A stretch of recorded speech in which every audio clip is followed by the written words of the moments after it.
Hello, Greta. Hello. I'm just making sure everyone knows that I'm live. So we have a pop and chat today. And we'll start with your work today because you are early as always, and I'm going to reward that punctuality.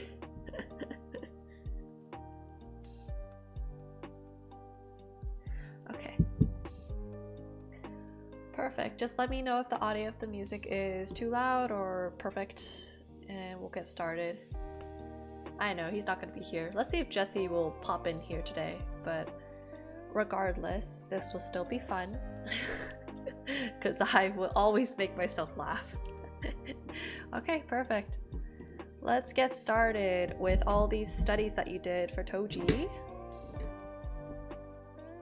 And we might as well also talk about the whole bodies in perspective a little bit, give you a little preview of what we're learning about for this month. I started recording yesterday and I will finish that maybe today, and then I'll start editing this weekend. Okay, let's see. Okay, so that's what we're working with. First things first that I am noticing big issues with. It's okay if you want to make his face long, but it has to be proportional, so that means we gotta make his nose a little bit longer and bring down his ear so it's proportional. Because if the rule of thumb with the ear and the eye proportion is that the ear typically lines up with the top of the eyes and the bottom of the nose, so when you have the ear so high up, it makes the whole face look very, very weird and not proportional. So let's just boost that baby down a little bit and see if that helps fix our issue.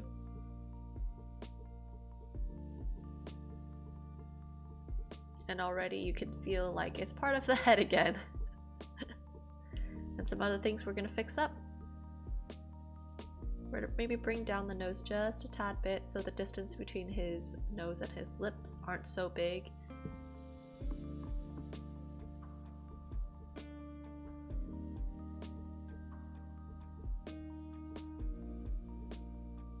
And especially with these like kind of strained smiles, like these kinds, you'll notice that this top part really does not get U-shaped very much. It becomes very flat, like almost a straight line with a sudden like curve at the end.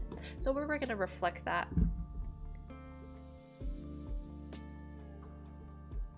By making everything a little bit more straight. And you might also want to just make it so like his eyes are squinting just a little bit so it doesn't look like he's a deadpan face smiling.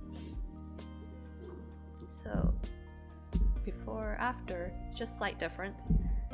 And I'm gonna manually fix up the eye part because I want to make sure that his eyes right here are the same size. Just like a quick way to make sure that everything looks good is make sure both sides are relatively proportionate.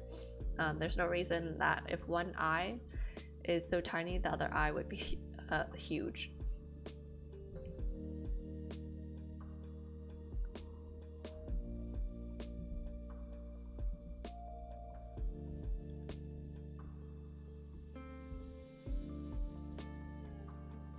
Study zone. I feel like studies are a great way to kind of work your way through any art block that you might have, especially if you're like feeling maybe something's not working really. Then you should totally go back to studying whatever makes you feel happy.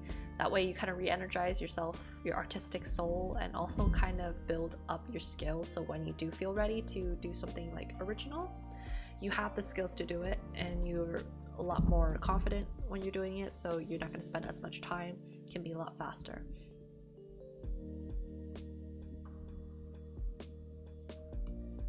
And I typically try not to make the wrinkle of the mouth so close to the corner of the mouth, because although when you turn it, it does overlap a little bit, it gives very much the sense that the guy is a lot older, like a very elderly person. So I try not to exaggerate the wrinkles too much. I give a little bit of space, so that way it looks a little bit more natural and more like he's just the mouth is responding to the smile rather than it's an actual wrinkle.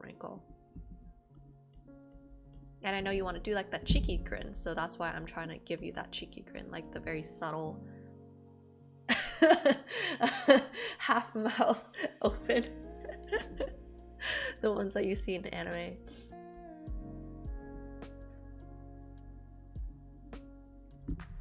And in that sense, he's not going to show a lot of his teeth.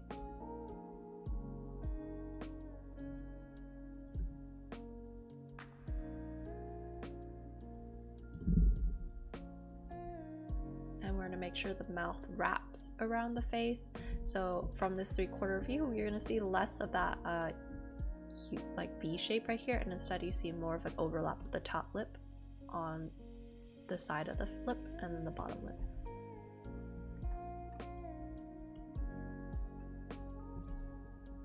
And if you can imagine it, it would look something like this, but we don't try to exaggerate that shape since we're trying to simplify a little bit for anime. Now for the scar, you had the right idea in terms of trying to make sure it wraps around the lip, but you have to also make sure that it has like a somewhat general direction, because right now it looks like 2 different types of cuts. So to make it look like it's one singular cut, first make sure you have the overall direction of it, then come back and just give it a slight little bump. It comes out on the bottom side. So you see how now it follows the same direction?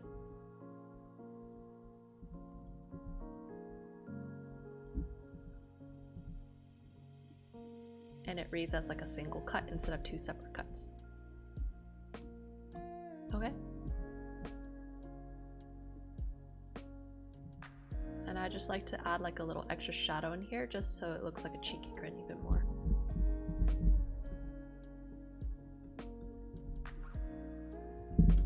And let's give him that defined jaw, so our sexy boy can look oh so sexy. I would be careful with making the nostrils too connected, or else it looks a little bit like monkey face. So for this side, we can simplify it, especially if the nostril is kind of like tilted up a little bit. You're not going to see as much of the other side.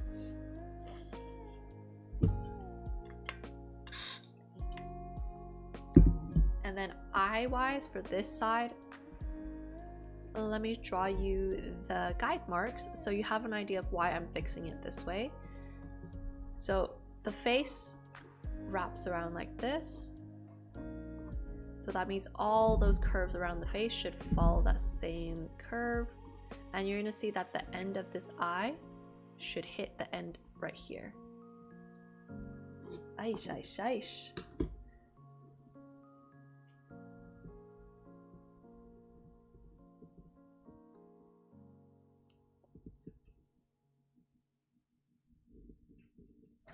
Just taking off my earbuds because it died on me. Hello, Chunk. It's my favorite candy bar emotion. The bots have come for me. Well, I guess that's somewhat of a good sign. Means I'm somewhat relevant. But let's just ban that baby and get that bitch out of here. Block. We don't need this shit in here, okay? Anyway, back to our directionality. So again, the end of this right here, this eye should end right here, same here. So we're gonna fix this eye real quick. Let me dunk this baby down. And let's do some slight adjustments to fix up the eye. So making sure that we end on this side, even though this eye is turned around, we should make sure the ends line up. That way it feels more part of the face, because that whole eye felt like it was in a different direction of the face, so it didn't really match very well. Same goes for the eyebrows. Make sure it lines up with that imaginary curve. And especially if you are like trying to learn the rules, it might be helpful to draw the guidelines on a different layer, so then you can not have to go back and erase it. just like this. See how the eyebrows look more on the same plane instead of like one eyebrow is separated like he tattooed it.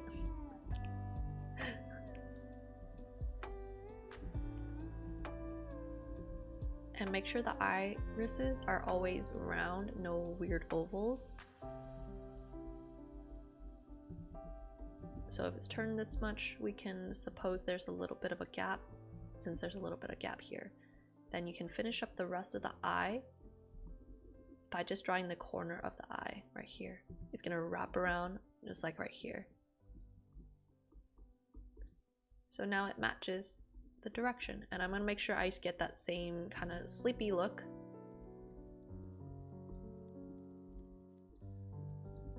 And that happens because right here he has like one of those hooded eyes.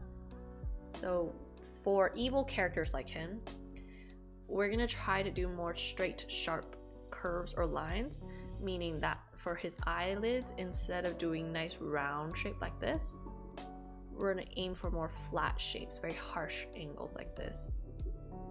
That way it communicates more of a very, I don't know, overall sharp look. Deadbeat dad, you're right. And then because his nose is right here, it's gonna overlap that eyelid, that hooded eye.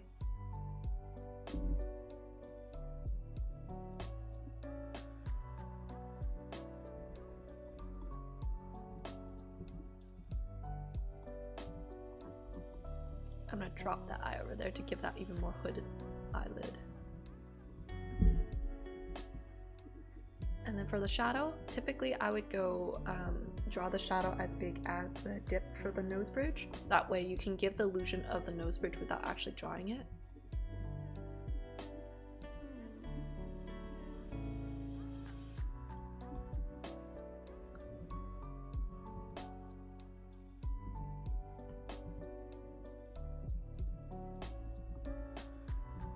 And let's zoom out real quick to double check that all proportions are looking Gucci. So far so good. The inner corner of the eye lines up with the edge of the nose. That sounds good. This curve right here is a line that artists like to use to kind of simplify this whole dip between the nose bridge into the rest of the cheek.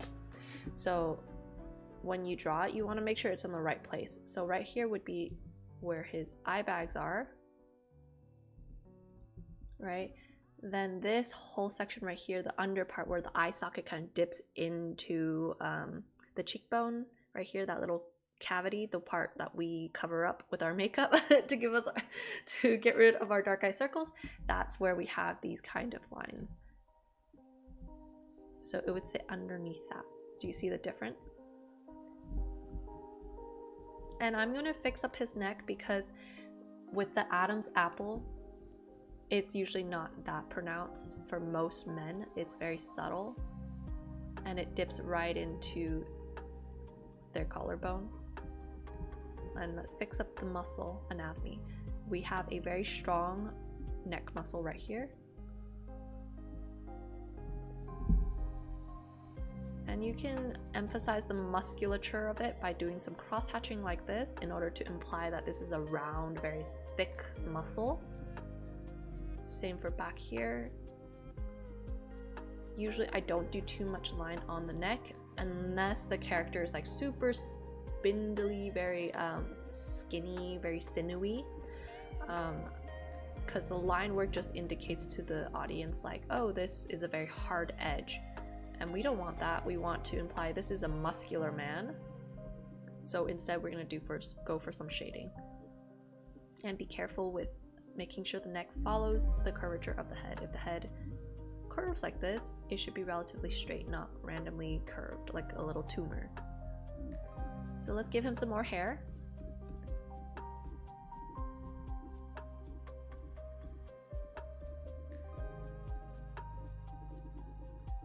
Just very subtle.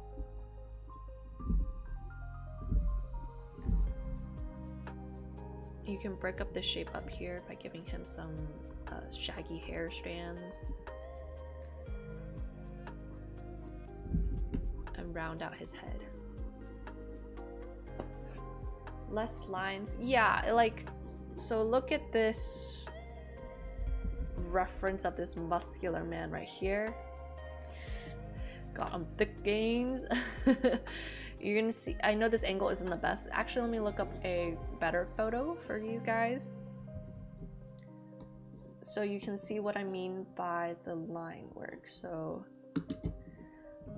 bodybuilder.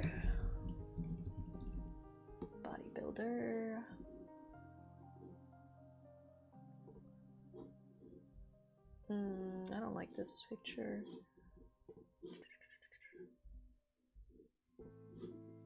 Okay.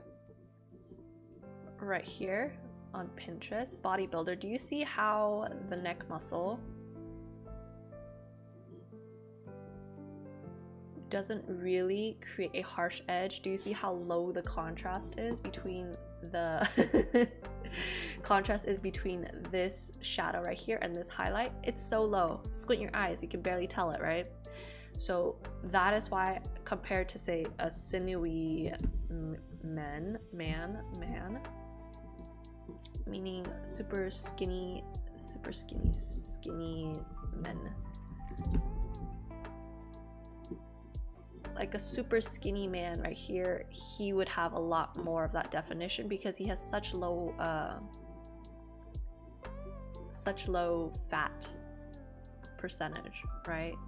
This is only time I would say you can have a harsh edge because this is a very strong turn of the head and the neck muscle right here gets pronounced. See? Nada. Super skinny people. This might be triggering, so you might caution yourself a little bit. See? This right here is that really harsh edge I'm talking about. So if you want thick muscular boys, you gotta pretend that the neck muscle is rounded, more fleshed out. Okay, now if you wanted to make him look less mature, then you would have obviously pushed back that chin, make it a little bit less long. Let's take a look at your other parts. We're gonna talk about rotating the head right here then. Let's draw some guidelines.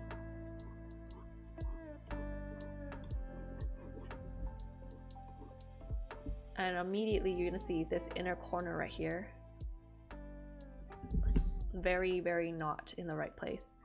This right here is our inclination to think, oh, if he's tilting his head, maybe we're gonna follow this straight angle, when in reality we have to be drawing on a curved line, not a straight line. So let's fix that real quick, Greta. Let's boop this baby down.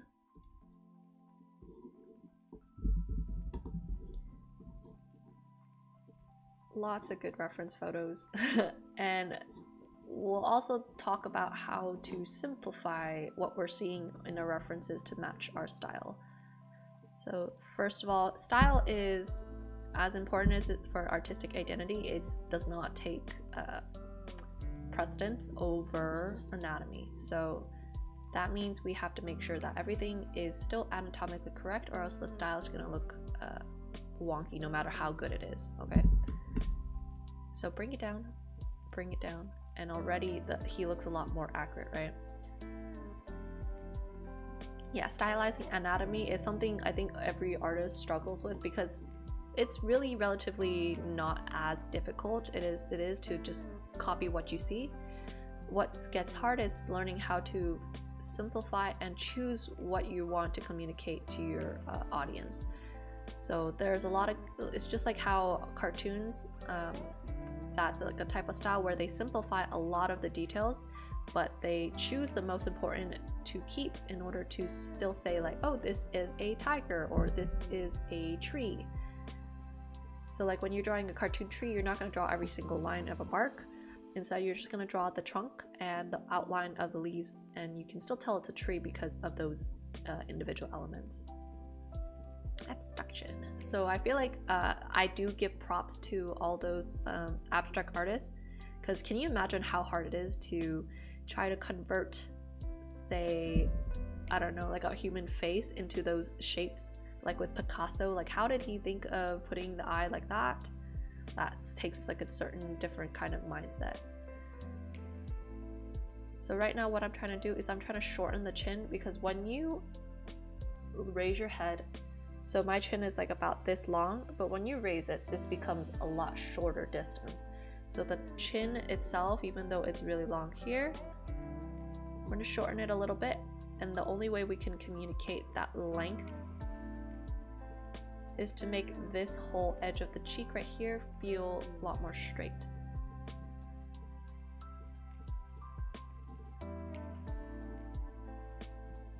And when you have this weird kind of angle, either exaggerate it all the way and give this side a bit bigger and this side a lot smaller, so it feels like he's doing a big smirk on this side and nothing on this side, or we go for more of a equalized round shape where he's smiling equally.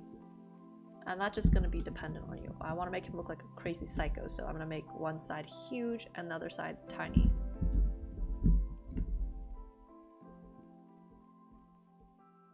And be careful with the pointedness of his nose. I know the style of it is he has a pointier nose, but you still have to make it look like the nose has some kind of weight to it.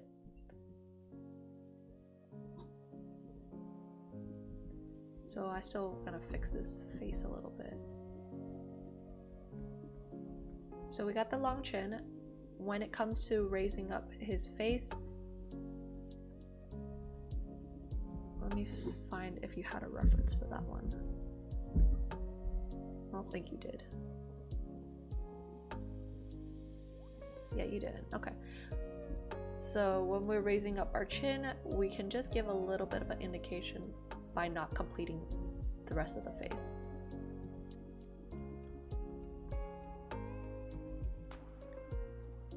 And especially if it's like turned to the side, you don't see as much of this underside.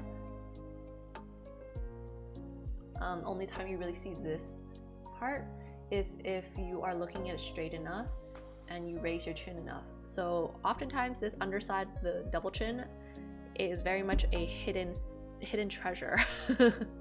Not everyone gets the opportunity to see it, so we don't have to worry too much about it. And make sure you bring back the other side of the shoulder. See how that creates the illusion of 3/4 perspective instead of just some random side neck, and then the neck is weirdly turned.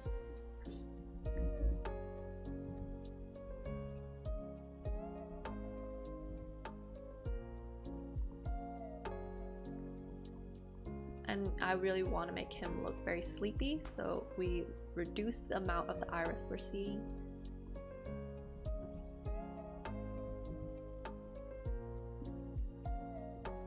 Right? Because he's sleepy boy. And he looks like he has super skinny face, so I'm gonna make sure we match that there. Double check our curves. When you draw your curves around the face, make sure they're following the same curvature.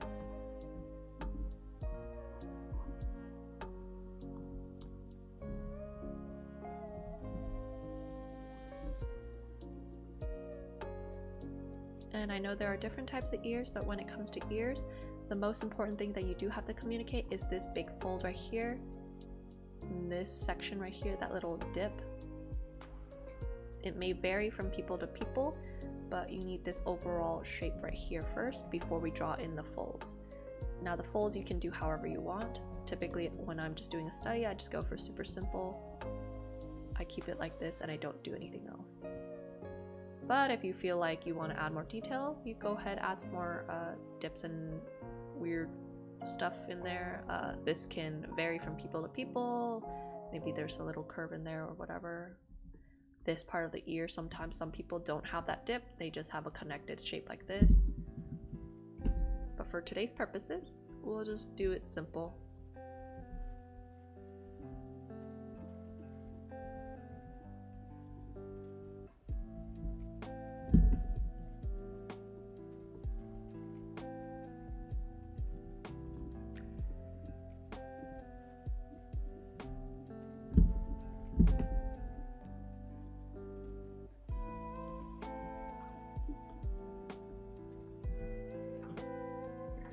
Alright, so to make this side of the mouth feel like there's less showing,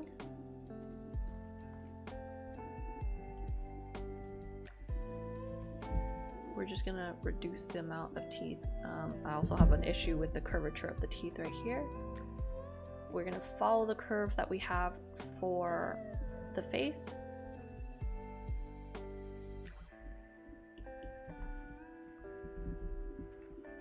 Because the teeth is no exception to our face, it's connected to it, so that means everything else should also line up on that curve.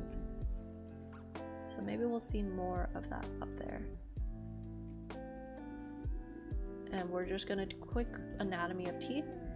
Center right here is gonna be where the two front teeth are gonna be. I typically start with the line for in between the two teeth.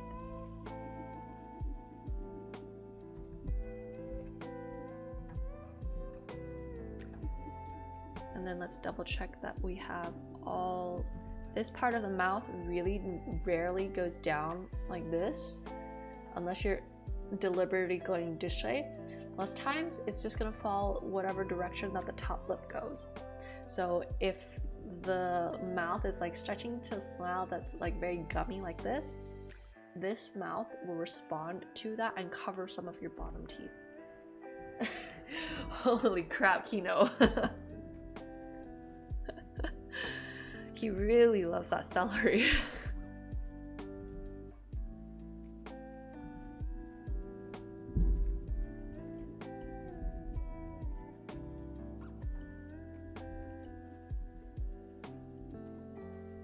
A veggie boy, so healthy.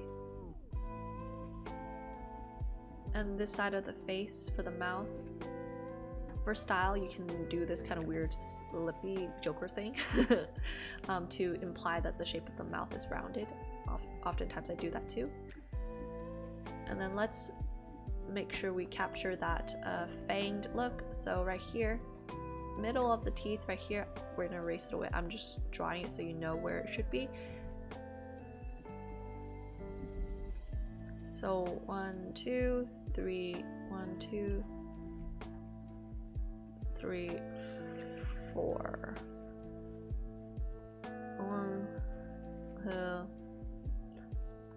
2, 3. Okay, third tooth is your fang. I actually forgot how many teeth there should be. So right here, your fang would sit right here, and then your molars would sit in the back right there. Okay, so we're gonna use those as your guidelines. We're gonna draw your fang first, and everything falls from there. And when we draw fang, oftentimes I don't draw the full tooth, because if you draw the full tooth, characters can end up looking very mouthy or like they have like buck teeth. So I like to imply it. I just draw the major teeth that needs to happen, and I draw the gums. Same for this side.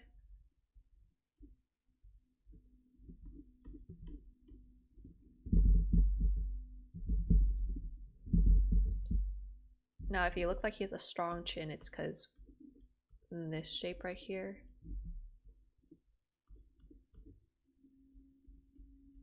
is sticking out a little bit too much, so I'm just going to soften it up, make it a little bit smaller.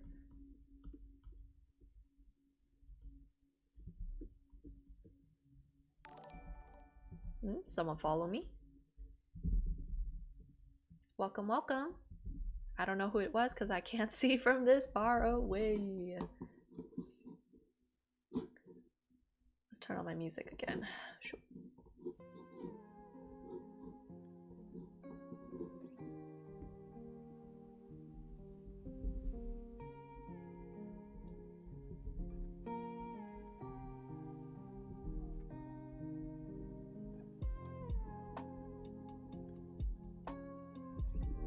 You also want to be careful not to do too much of a pointy chin, or else he can start looking like that Giga Chad. And he's not. So let's fix up this part right here.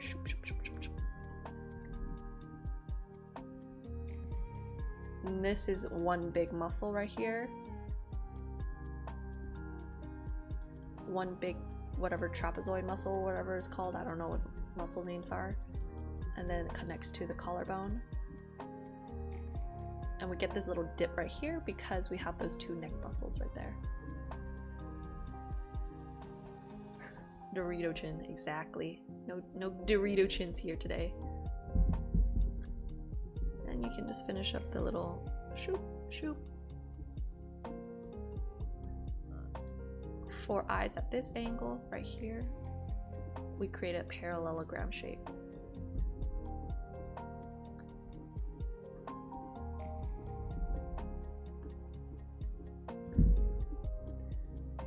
And yes, if you are looking at a super accurate picture of like someone from 3/4 view, maybe like this, you might end up seeing part of their chin on this side, which means it will ruin this whole straight silhouette. But for stylization purposes, we kind of simplify and ignore it because it doesn't really add too much more to the information that we're supposed to understand.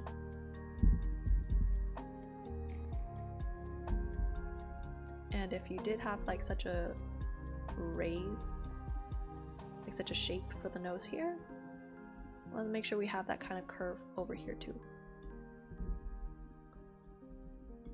And this side of the nose should be the edge of the nose, then the nostrils are in here. We can make his nostrils a little bit smaller so it looks less daunting. And you fix up that proportion, right? So same idea for this guy right here. This is okay. You just need to be careful with the curve of the face. Right here. As you're turning your face, this part of your cheek will show more and more, so the eye has to kind of respond to that and have a little bit more of a curve. Just like that. And let me give this guy back his scar.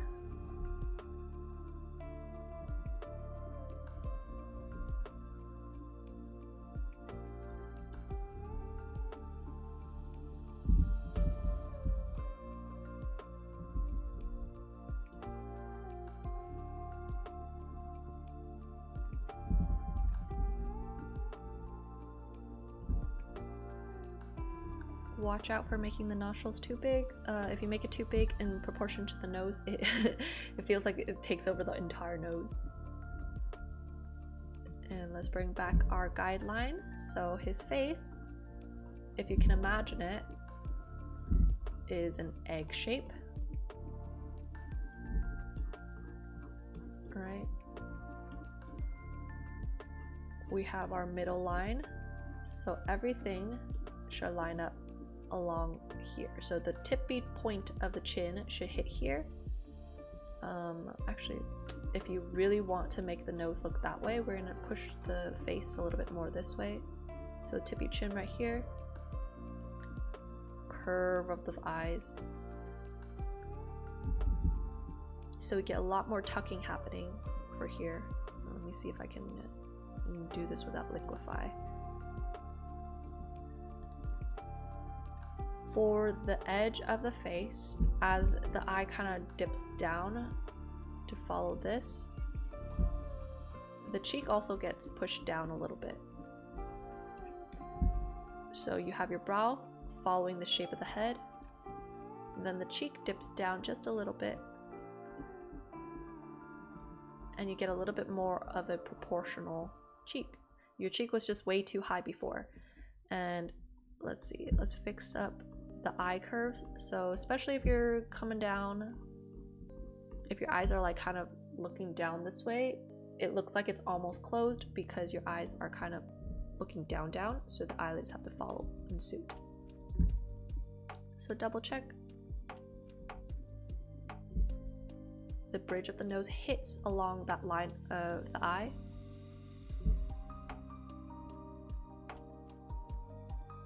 Edges of those eyes fall along the same direction. And because, you know, if he's looking down, he's not going to have those lines up here anymore because he's no longer opening his eyes, which creates that crease in the eyelid. Instead, you don't have that anymore, right? Like when I have my eyes open, you can see I have a crease in my eyelids, but when it's looking down like this, there's no more line. So same idea for this guy. You might get a little bit of right here for the eye socket, but the line that we have for Sleepy Boy is gone when he's looking down.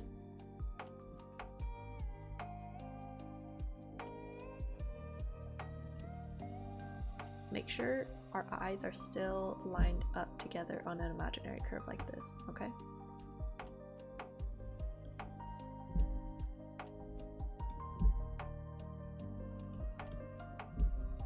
And I'm not sure if he's smiling or if he's just straight-faced. If he's straight-faced, just have it slight curves to indicate like he has some dips for the middle part of the lip. Alright, just slight dips. If he's smiling, you can pull it up a little bit more.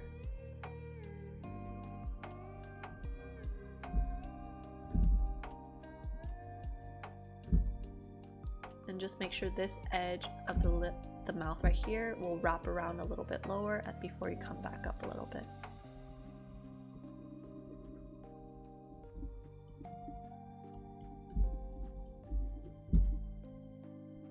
And typically, if you have such like an extreme angle, I don't like to draw too much of the jaw, just so that viewers can do the work for you and you do less and you don't make mistakes. So just draw the outline of the jaw shape right here and just do a little bit of this side jaw and call it a day. And we're gonna fix the position of the ear, because remember what I said, it has to follow along that curve, and I can already see your ears are in the wrong spot. Okay?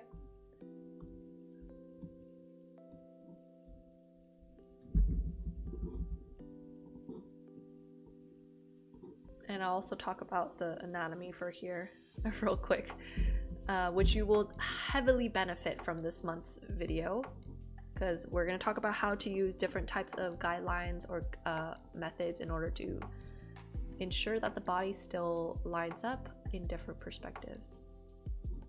I don't know if this is gonna work. I'm just gonna erase this.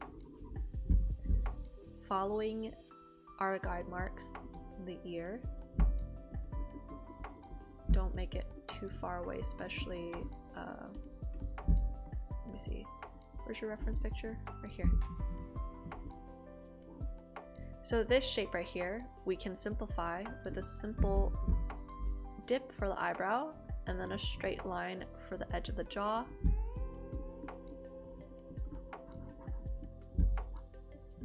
And you'll see that the Adam's apple is tucked in here. This is the side of that neck muscle.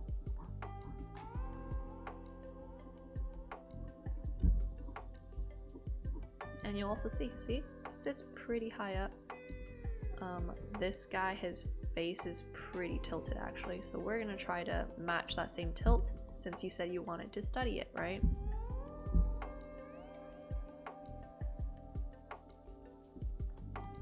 That means we're bringing up the eyebrow a little bit to follow that kind of tilt curve. I'll fix the hair later. And usually when I'm drawing these types of angles, I like to simplify it by drawing it like this first.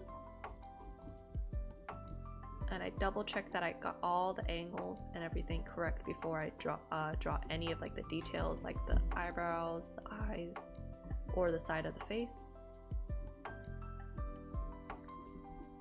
See how that might be easier for you to start? Yeah, it's a hard pose for sure. That's why I'm trying to give you ideas of how to simplify before you start. So when I see references like this, I start with the egg shape first. Then I notice where is like the major jaw position and where is the middle of the face. Decide where the middle is first. Decide where the middle is first. Then we're gonna start simplifying. I have this angle of the jaw right here, so I'm gonna draw it in first.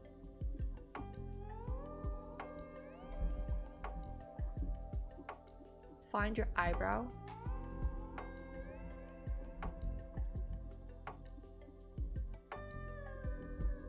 And just connect the rest of it by doing just a little dip to the rest of the jaw. And right here you just, add a little bit of side of the jaw right here. You don't have to add anything else.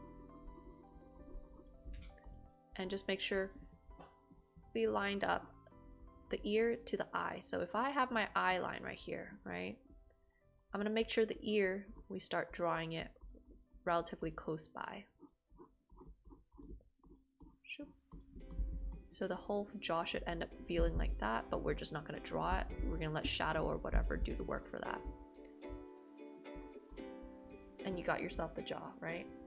For even more simplified versions, for anime, you might even consider just doing it like this. Don't even bother with the whole weird shape right here. Just make it one single curve and just draw the cheek.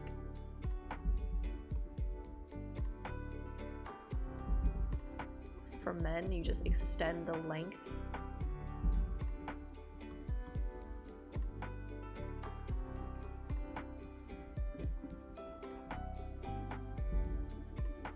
Right, so instead of having the eyebrow pop out, you just simplify it all in one single thing. But that's just for stylizing purposes. We'll maybe just do like a middle ground between the two today.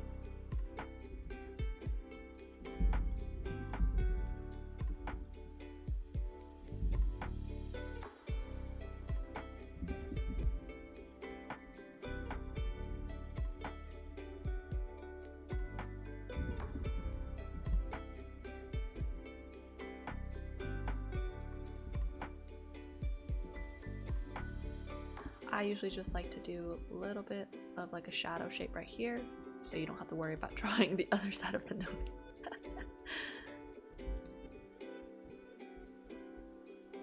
And you'll see he's basically almost like basically closing his eyes because his eyes are like looking down at us so far down.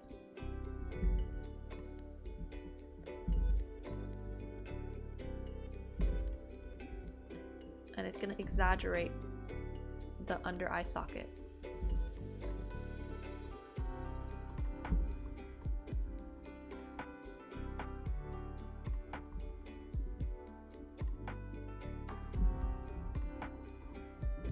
I'll fix the hair later. Okay, so that's approximate eye shape. I'll just make it a little bit shorter so it's not too crazy.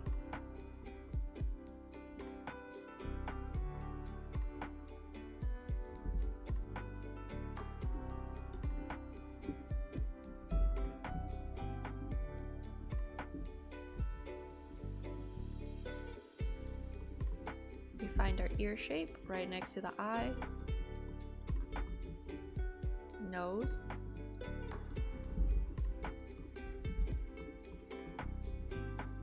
and the way we tell the distance between here and here, I would usually estimate it to be about 1 to 1.5 eye distance apart. I don't like to do too far, or else the face looks very, very wide. Of course, there are exceptions, like maybe sometimes some people have very wide faces.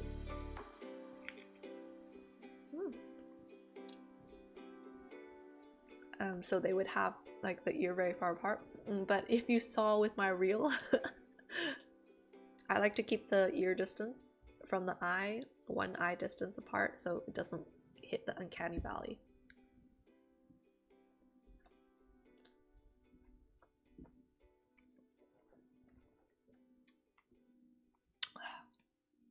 Strawberries are such good shit.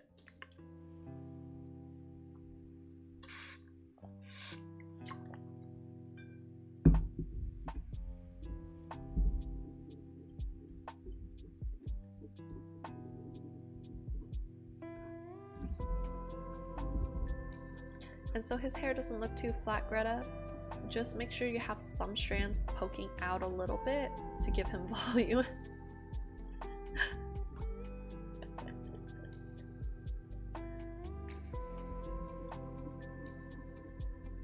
And maybe change some of the directions of the bangs.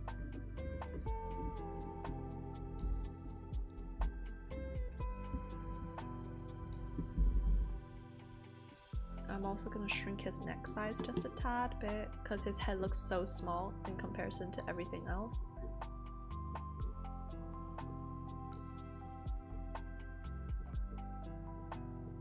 So even though so if you have the head like too small compared to the rest of the body, it does hit the ooga booga kind of vibe. Like he's pure muscle and no brains. But he has some brains, okay?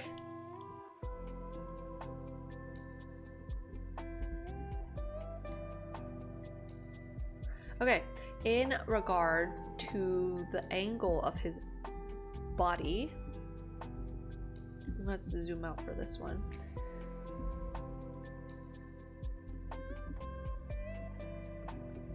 I'm going to draw some angles, some lines on a different layer, and this is how you might use those lines for yourself. So first of all, we're gonna line up the angle of the nipples, angle of the bottom of the chest, angle of the shoulders. Okay, so you'll see that everything is very much tilted this way, and then it starts going down, and so you can tell your POV, your little vanishing point, is somewhere far off to the left right here.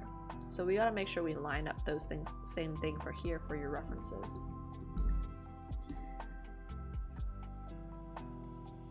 How do we do this? Okay, so let's see if we have lined those up. For you, not quite. You haven't pushed the shoulder high up enough. That is why he doesn't read like he's at an angle.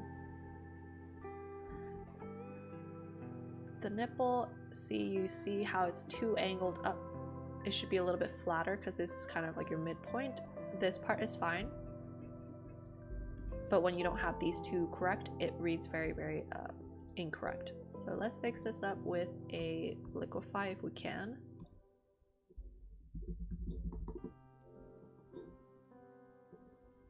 Men nipples? Yeah, bruh. Who told them to have nipples so far down? So far out? Okay, so we just scoot those babies up. Scoot that baby up. Just a tad bit.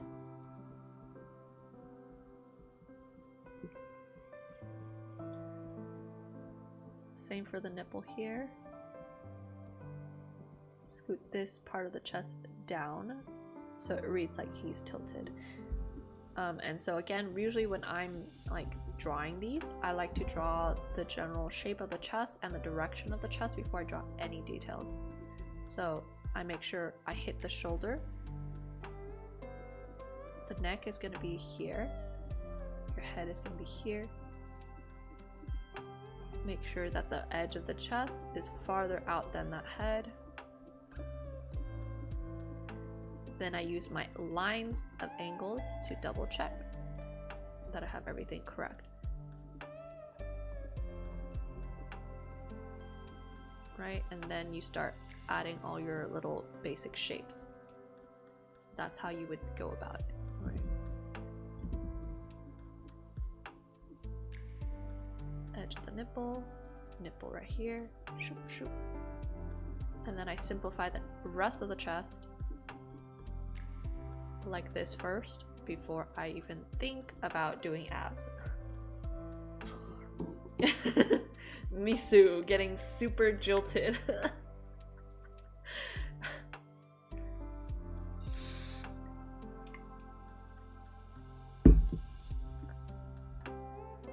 Okay, so let's fix up this actual picture.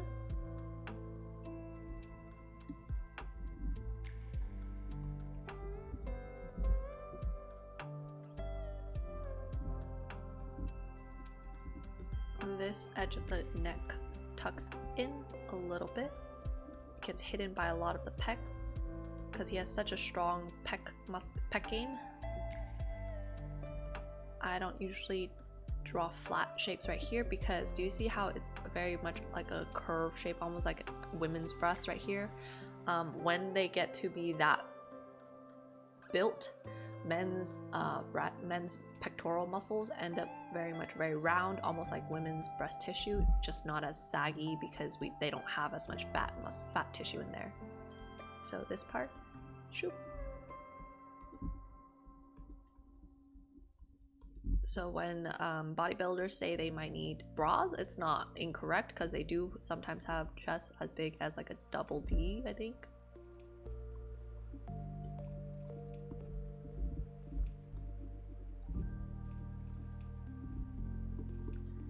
And then right here, do you see how it slopes down? It doesn't pop out very much. And these are things that you learn over time from your experience. Right here is where his shoulder is. This is still part of that whole like triangle muscle. You have to leave in 15. Oh no. Well, you can chill with us about men's nipples for a little bit. This is not gonna. This is gonna get flagged by Twitch. They're gonna call me as some kind of like porn account, softcore porn account.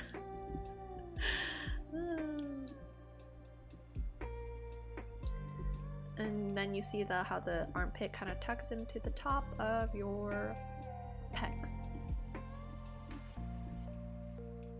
Already we're seeing a much more defined shape for the rest of the arm and the chest, right? Now when it comes to drawing abs, they're typically not rows of buns. I'm sorry, Greta.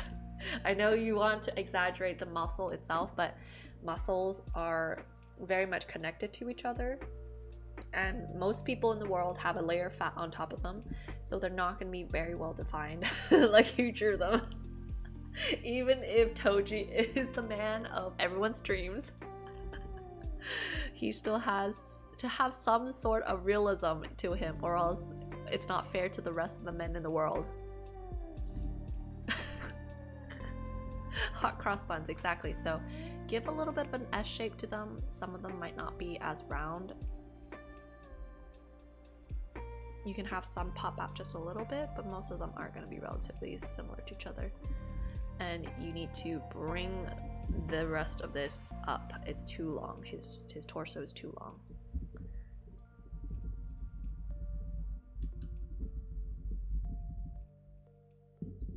And you can double check that by using either like your pen, your finger, or whatever, and just measuring it relative to the entire shape of his body. So if we are looking at, say, this whole section right here, this whole height, how much of it is his torso, how much of it is just the abs, right? So I'm saying his torso would end somewhere right here, so about maybe 2/3, a little bit less than 2/3 of the way, whereas his abs, use your finger to measure, squint your eye, make sure the same distance. I would say it's a little bit lower than halfway point, so you do the same thing on your own picture, find the halfway point and go a little bit lower, just in order to make sure everything is accurate.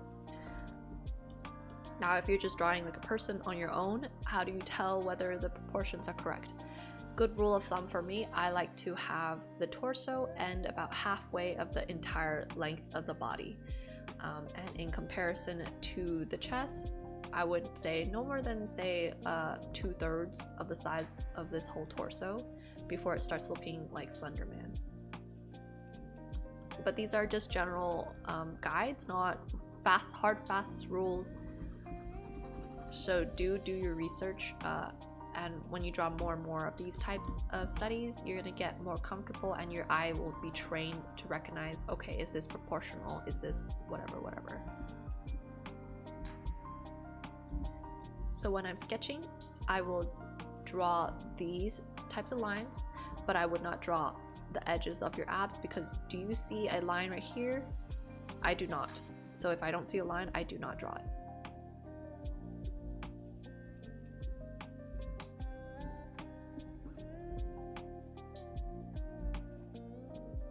If you really want to draw the edge of your ab, you can draw just a little bit of the indication, like a little bit, but don't connect them.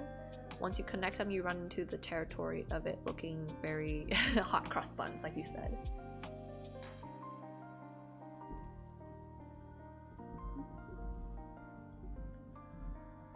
And just like a reminder of like how we talked about in the male anatomy video, imagine this as a whole sheet right here, so make sure you have that angle replicated over here. This whole sheet right here. So all the abs in the middle, everything else. Oops.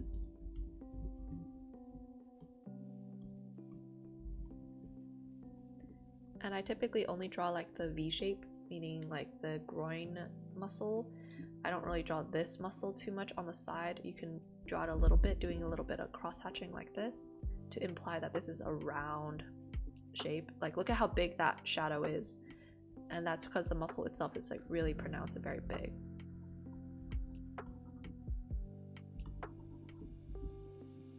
And we match the same angle right here. Make sure the arm starts right there.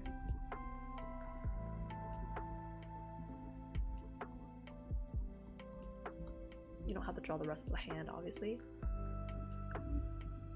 And for these types of muscles, again, I like to do cross-hatching because it gives a more natural look to the whole shape itself, because this is not a harsh line.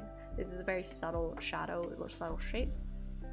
So when you do harsh lines, it makes it very hard for the viewer to recognize that this is like a very big muscle. And they think that it's a very skinny thing that's happening.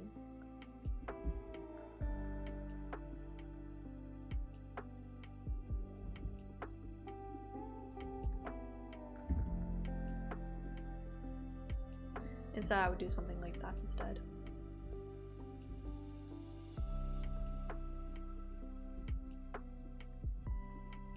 Okay, I think we've had enough of that. Rest of these, I think you have a good idea of how to go about it. Again, double check, make sure we get rid of these lines right here. Where's that one?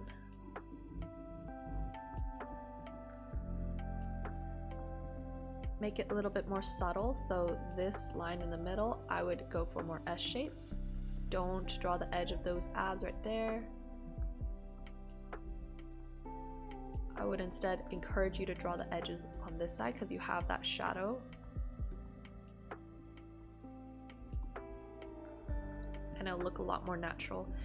Men's breast tissue right here at the pectorals are very flat over here.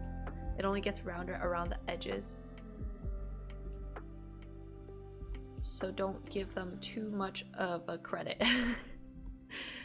Flatter here, rounder on the outside. Very straight curves through the middle.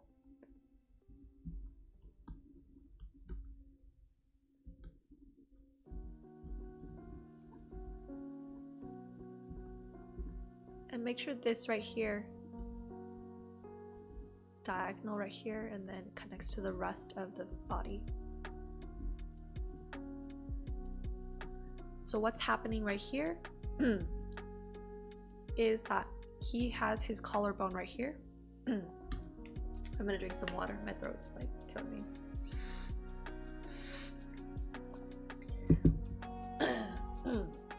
So what is happening right here is this is a shadow. It's not actually muscle or bone. And his collarbone sits right here, and it's raising up in response to his shoulder, and it's creating this shape right here. Then you have the overlap of the bicep and the deltoid right here, and then the bicep right here.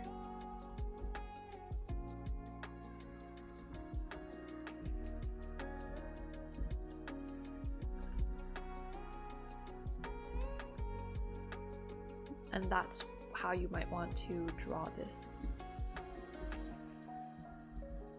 Right here, same idea. We have the neck muscle. Usually the neck muscle is a very straight line work, slight curve, and then it connects to the rest of that triangle for the top of the shoulder.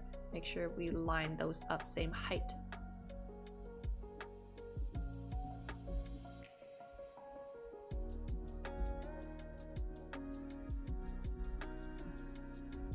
Line up your nipples. A phrase you would never hear anywhere else.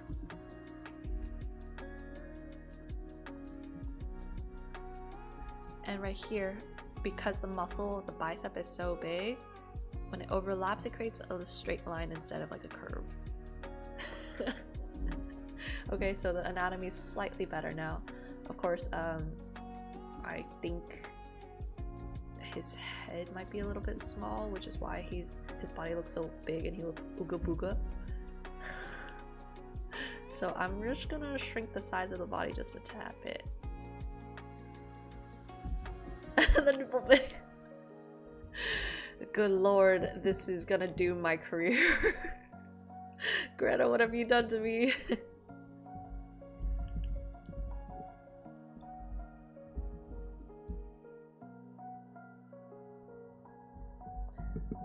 I'm scooting the body down a little bit because it was just too close to everything else. And of course you can have his face turned this way, but we're gonna make sure we can see that neck muscle that turns in response to it.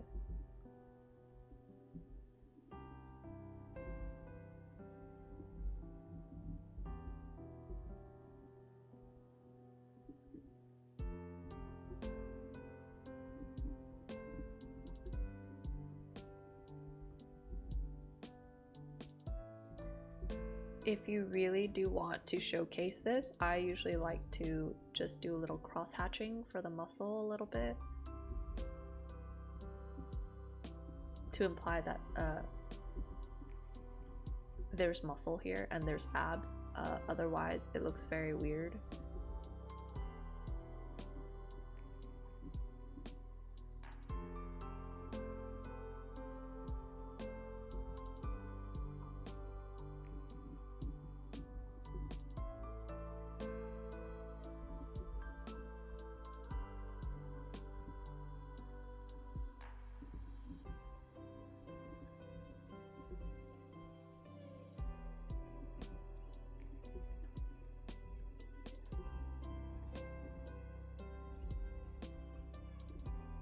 Okay, maybe something like that.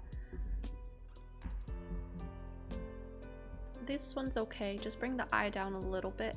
Follow the curve. This one's very funny. I think it's looking very stylistically interesting, so I'll leave that alone for now. Just double check that everything follows on the curve, okay? I might just make the nostril just a tad bit smaller to follow the style again.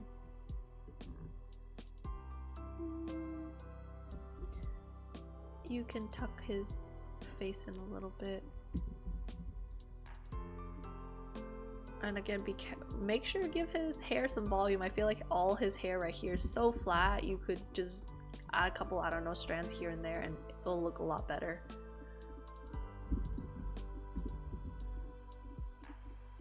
He also has kind of long hair, so that slackened hair is making me sad. For style right here, what I would do instead, I would draw the shadow right here and just do the rest of the nose like that.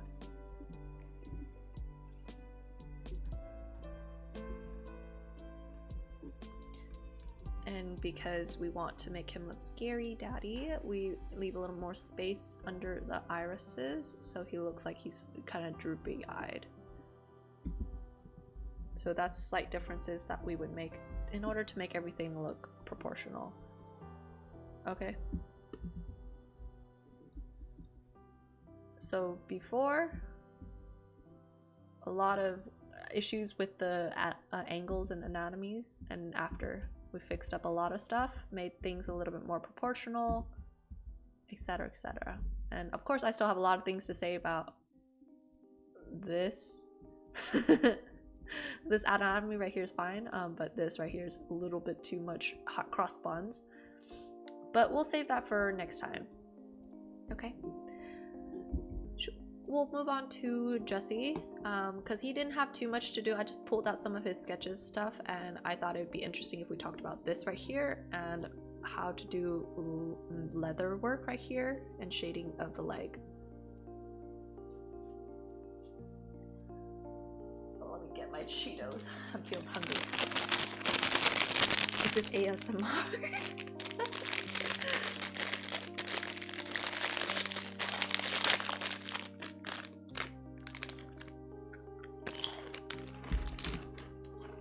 And yes, Ooga Booga is a technical term. You heard it from me. It's a technical term in our community.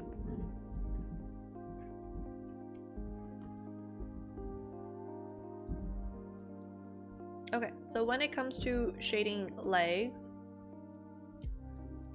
you don't want to go too ham on the highlight contrast because the leg is not a metallic or shiny surface. It's relatively matte. Menu, a mukbang. A mukbang is like I think it's like when a Korean term for like when people have like a whole bunch of food, like a bountiful food, and they enjoy it. Sort of like binge eating kind of, but they make it sound better with mukbang or whatever. I think it's kind of outdated by now, like stream wise. But it was so famous back, so popular back then that people got so freaking rich from it. It's kind of wild. Like you could just eat whatever you want on stream and people actually wanted to watch it. Okay, so first of all, let me just fix up the leg anatomy just a little bit.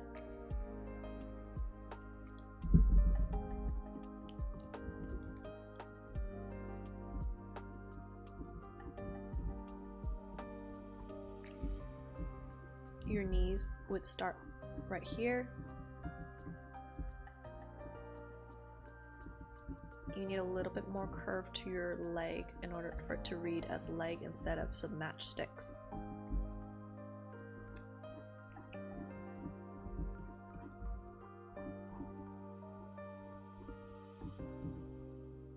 Maybe some more overlap here, that way it'll look better. So we're gonna match whatever I drew here.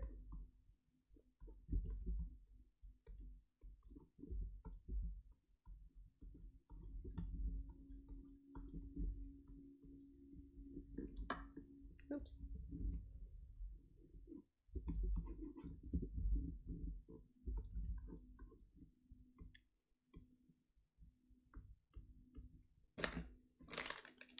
Wet mouth sounds. But people do it. I feel like part of the whole mukbang kind of thing is like there are a lot of people who fetishize over like binge eating.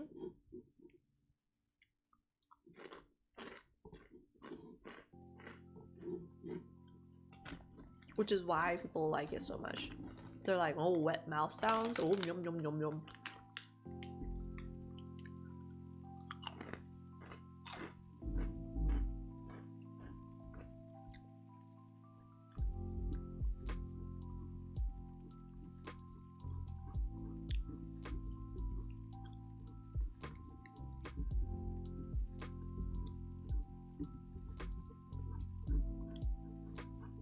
Okay, let me simplify some of these shades that you have in the leg, that way you don't get confused just yet.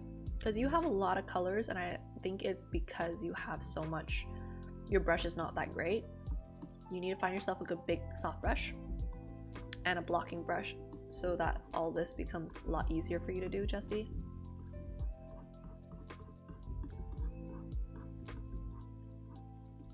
If you're using Clip Studio, I believe the paint brushes that I link in my IG bio, they do come with a Clip Studio version. I'm not sure about that, but I believe it does. This video is so getting taken down. Yeah, you're right. I'm gonna get demonetized. Not that I'm getting monetized at all right now, so jokes on them. I have free reign, baby.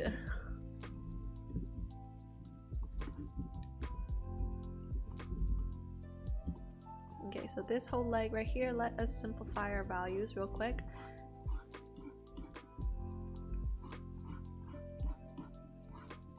Think about a leg as a cylinder. So what shadows do a cylinder have?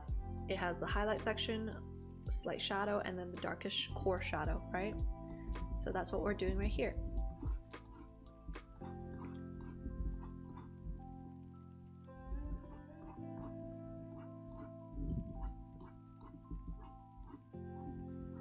Now, typically when it gets to the shadow area, I like to add a little warmth to it because the skin on skin is touching, so the blood vessels will create a little bit, reflect some of that red light.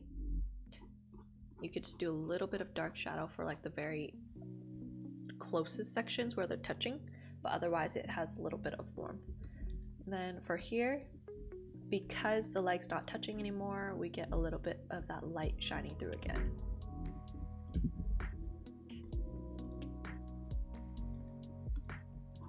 we might have a cooler shadow because the background is so like cool colored. And let's clean up your edges a little bit.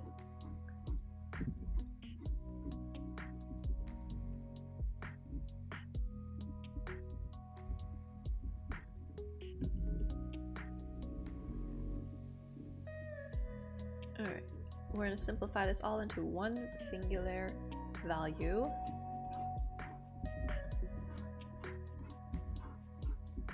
So your shadow section and your light section, right? So let's get your shadow section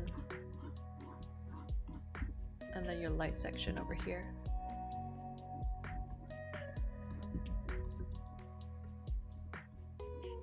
You want to determine the direction of your light.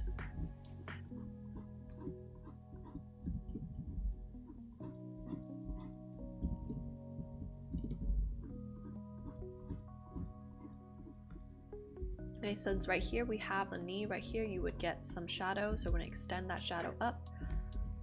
Then right here, you might get a little bit darker of a shadow, and you can jump down in value, go cooler in color, push closer to that purple value, and keep just a little bit of warmth in the middle of the knee because your knees are a little bit more red since you kneel and do a lot of stuff on them.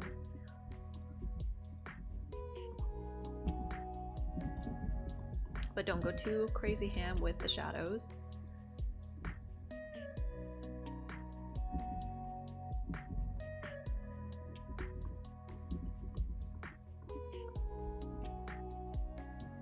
Same for this side. Let's just go down in value just a little bit, cool it down a little bit. Okay, then you get that shape of the knee, and right here is where your shin bone is. You might have a little bit of shadow, just a little bit. And I know you had a little bit of reflection light, but it doesn't make sense because there's no light reflecting on this side. Right here though, you might have reflection from this part of the leg, so then we can go up in value, slightly up in saturation to make it a bit brighter. Right here, same idea. Drop down, make it a little bit more red.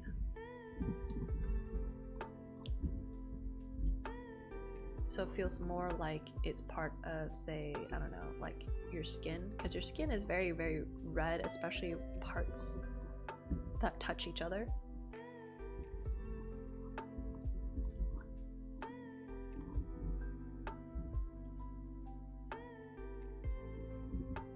And you can go darker when you have other fabric next to it, okay? Like right here, very subtle shadow.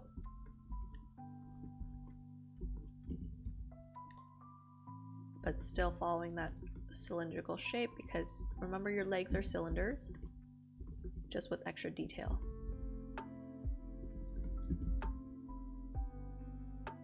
And for the silhouette of the sock, we make a little bit more wrinkles, wrap the sock around.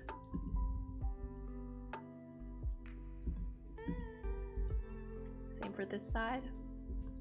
Doesn't have to be too crazy. Just make weird wobbly shapes.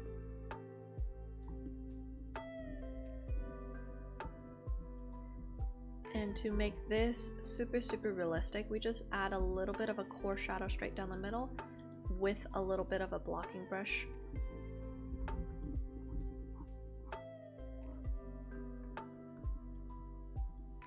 Just so it feels more grounded.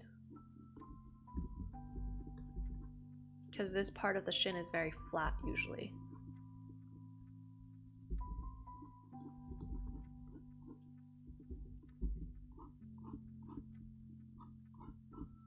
So we try to recreate that shadow ourselves.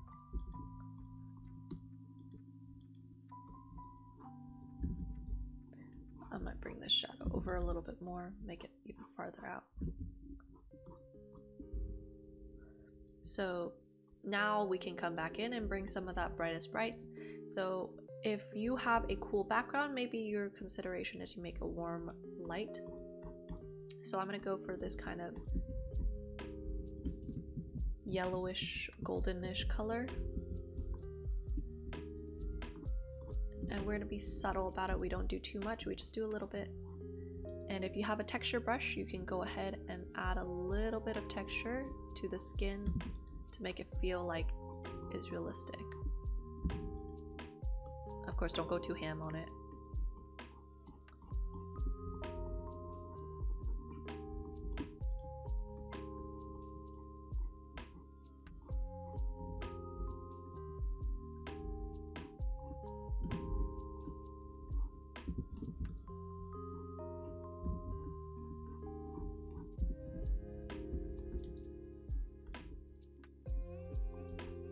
Again, same for this one. I add just a little bit more warmth from this to this because we have some of that reflecting light.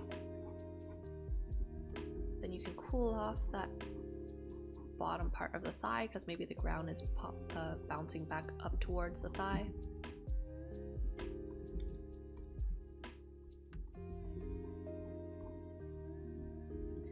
And now let's talk about the shoes. Since you just saw how like very subtle blending, very subtle highlights for the leg, right? For leather shoes, opposite direction. We go harsh shadows and harsh highlights because it's a shiny surface. So that means everything on here gets emphasized. So again, first decide your light direction. I'm also gonna make sure the shoe's rounded since you seem to want to make it round. Then you're gonna choose which spot is gonna be your highlight. If the light is over on this side, then we're gonna have our highlight here. So start with, say, a neutral, slightly colored semi-highlight. I don't know what the correct term is, but it's basically you choose a little bit of your background color and just make it a little more desaturated. Since your background color is gray, we use gray. Now we go for a soft brush and we're just gonna jump into our high contrast highlight. And then you can use the medium highlights to add just a little bit of extra shine here and there, as though it's like a reflective light. And you usually catch it on like the highest point or like the sharpest edge of the object. So for this case right here, the side of the shoe, this edge right here would catch some of that light. Right, maybe a little bit on the tip of like the shoe right here where it's like a harsh edge. Over here we have reflection of the light over on this side, so it's just gonna be a soft light, very subtle, not too bright.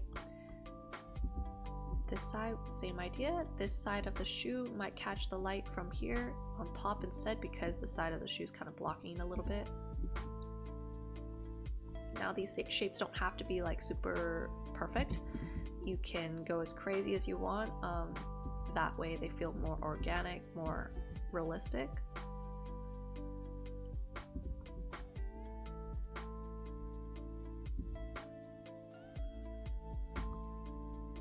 Just be careful not to go too ham.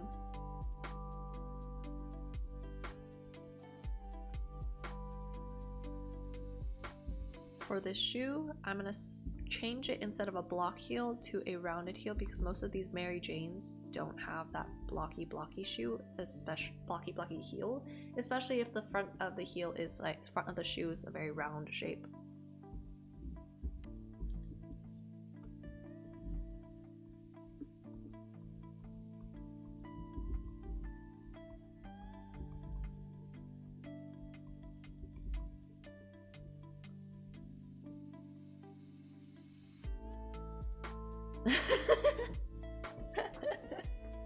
I love that you have to educate him about it. I would assume that his girlfriend would know and she would have taught him some things by now, but I guess that's my bad. I shouldn't assume anything.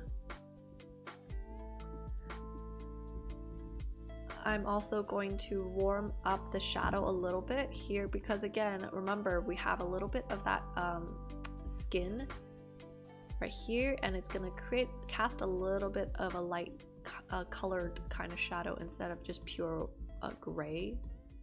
And that's how you can create a little bit more subtlety, more interest in your pictures and your shadows. And I just do weird shapes with the wrinkles, honestly. Most of the time, I just decide, okay, I have light on this side, and then on the other side, we do some weird S shapes. And they usually work out.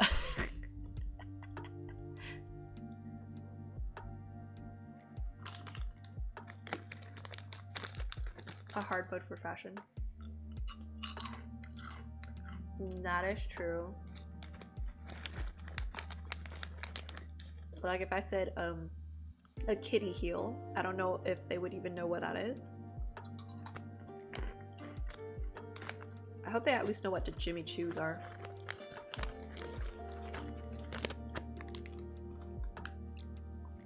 Or red bottoms.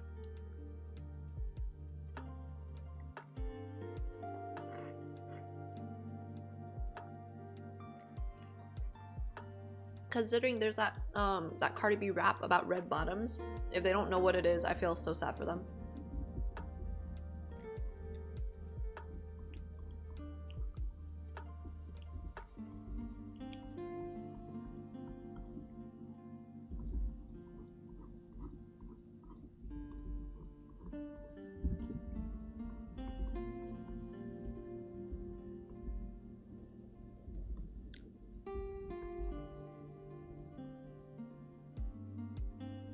You're gonna treat the whole sock as though there's shadow, okay? Don't just do one side. Don't just do like small sections. Like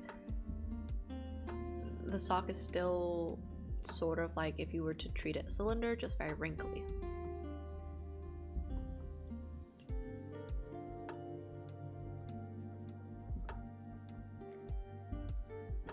And once you got like these general shadow shapes, you can come back in and add, I don't know, like some darker shadows if you wanted to.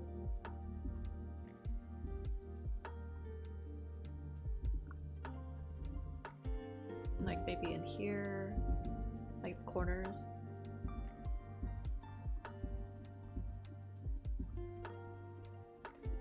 Honestly, those are small details that you would come in after you get all the basic shapes down. Okay, so that's how you would fix up the shoe, make it more metallic, make the leg less metallic. Before, after. Very simple, very subtle changes that you can make to the leg to make it more realistic. And then in regards to this shape, right, this stuff right here, let me just get rid of that.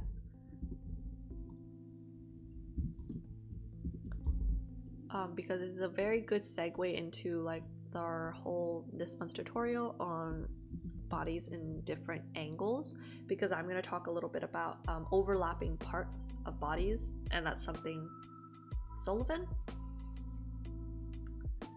I think he's still subscribed, but he is not as active. He didn't submit anything for this month, so I just assume he's busy bee, just like a Jessie.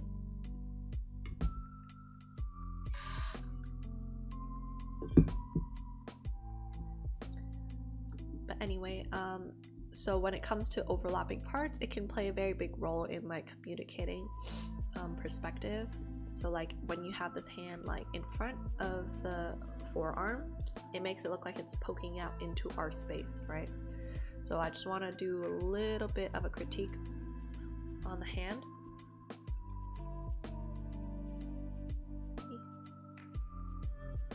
And I'm gonna see what angle he has it at. He has it like here. And so this is the thumb, this is the pinky. So again, thumb is shorter than the pinky.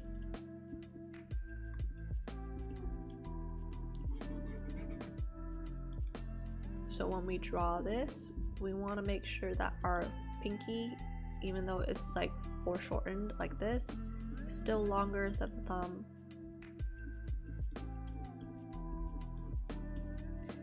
Same for here, and you're gonna get this really nice curve shape when you're drawing these types of hands. So usually when I draw this type of hand, I start with this shape first, and I try to get that arc in there so I know how long to make my fingers. 2, 3, 4, thumb. The thumb tends to be not too protruding. And then you draw 2, 3. The pinky doesn't show as much of that foreshortening, but these ones right here, because they're so in our space, we overlap a lot more.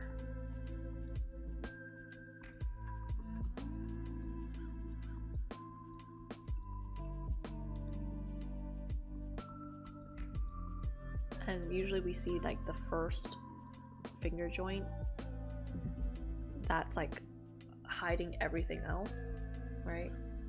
But we still see a little bit of this part. But this part is where we usually simplify for artists, so we like to exaggerate. We treat this as one single piece,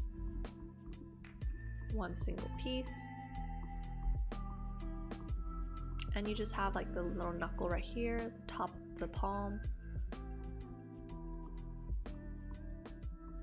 and we just draw it like this instead. Now if you really want to make it a little bit more dynamic, maybe you have the pinky poking down a little bit and everything else starting to poke down a little bit, but based on like the angle that you're doing here, I would say you're probably just doing for all fruit.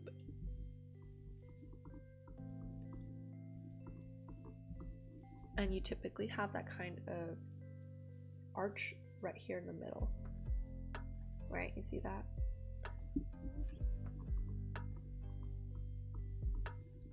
So make sure we extend this right here, make it a little bit longer.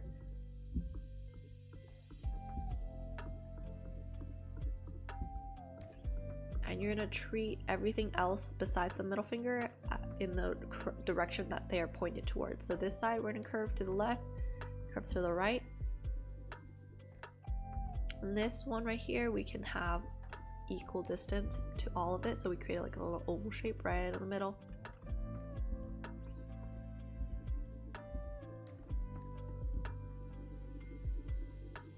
And that's how you would simplify. The palm really doesn't show too much because you're at such an extreme angle.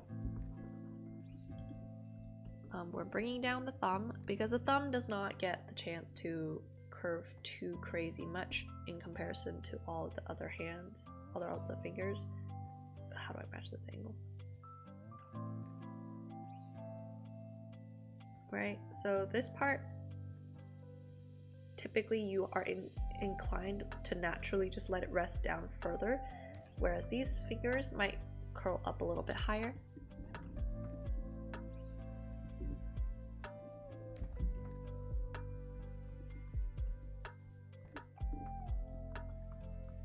So I would have your fingers look something like this. Then you can have the top of the arm sitting right there. Sleeve, sleeve, and a little bit of the nail. So fingernail anatomy, it's typically not going to be super apparent if you have super short nails, but if you have longer nails, it's all going to be crescent moons. Okay, so the fingernail will wrap around your finger. If it pokes out, it's just going to poke out like this, depending on the nail shape. So everything is always going to be curved shape for the finger. Okay, for longer nails, get less of that shape right here because you don't see as much as the finger, the nail bed. So the contrast, okay? So that's just a quick mini lesson on overlapping shapes for the hand. I'll go a little bit more in depth for our tutorial because it's very important for you to understand what parts are going to overlap depending on what angle you're looking at, and how can you exaggerate those overlaps in order to create dynamicism. So let's finish up with Misu and let's see what he's trying to accomplish here. I believe he is trying to do a line work fan art for this character. I didn't read Chainsaw Man, the newest stuff yet, so I may not know who this character is. regardless, he's trying to do this angle, and let me talk about what are some things that this artist is doing to simplify this angle. So first of all, for this shape right here, you see the nose gets simplified to just this curve and the eye socket. You don't see the line connecting the two. You see that her head overlaps her neck, so you no longer see it. Her breasts are popping out. Her tummy gets tucked in because she's at such an angle. Her leg, this one that's walking out, can be seen, but this one is likely going to hide everything else.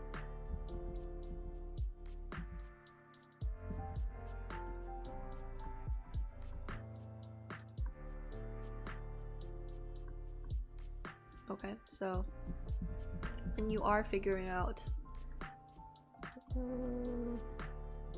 this stuff right here. You want to pay attention to the angle of the shoulder, how much the breast will protrude in response to that. So we're just gonna simplify it like this. Don't worry too much. Think about the ribs right here, the waist, or not the waist, the hip, I guess.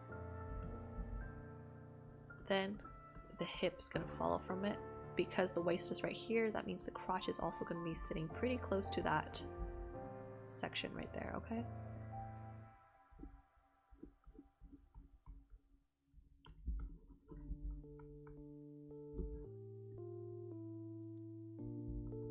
I think a little bit more of the ribs is showing in this angle, so more of the waist is pushed down instead of tucked in.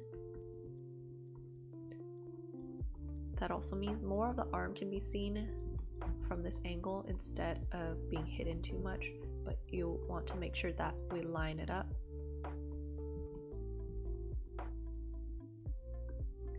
And you'll see that I'm treating the arm as cylinders in order for me to get the correct angle. And that's how you might go about doing such extreme angles, because it's hard even for me to try to understand like what gets hidden, what gets foreshortened, etc, etc. So I try to break it down into simple shapes, so it's easier for me to get the anatomy down before I make things smooth.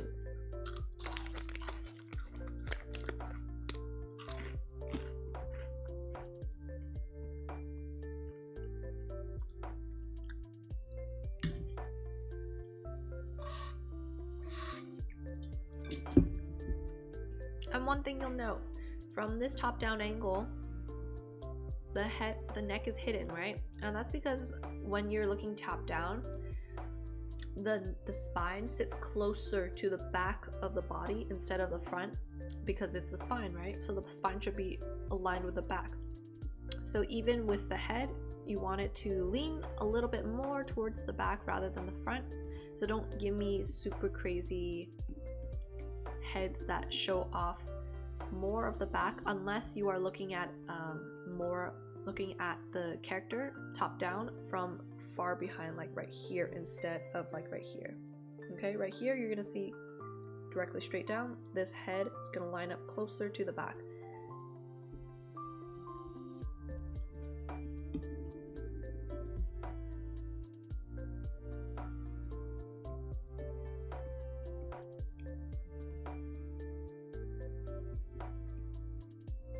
So when you're doing this nose right here, get rid of that. Just do a little bit right here, and you're implying that you have the nose. Everything else you don't need.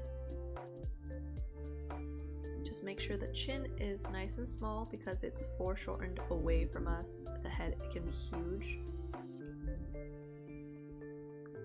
because it's the closest thing towards us in the camera.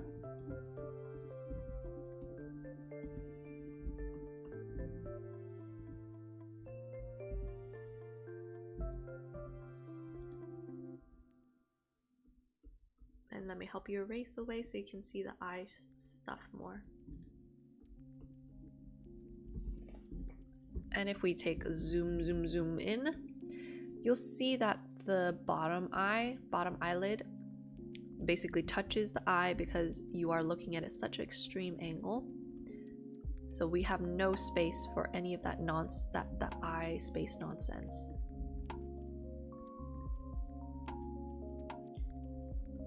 So it's basically going to be touching the rest of your eye.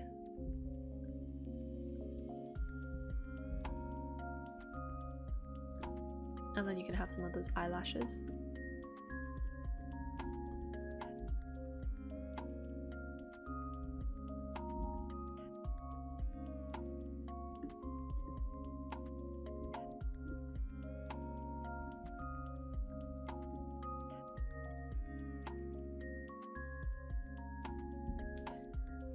And you won't get too much of this double eyelid action just because you are looking down, just like I talked about earlier in this crit stream. You don't get as much of that eyelid crease.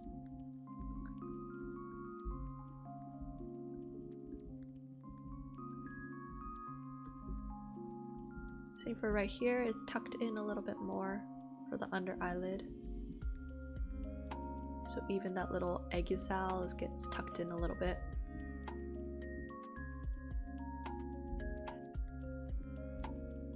And you want to be careful not to have the eyes too far apart.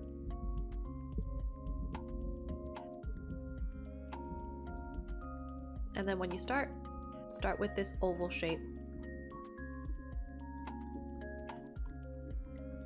Make sure it lines up. Line up the ears too while you're at it, because the ears will help you make everything feel grounded.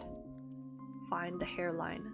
Even if you don't draw the hair, draw the hairline, and it can help you realize whether or not the head is big enough.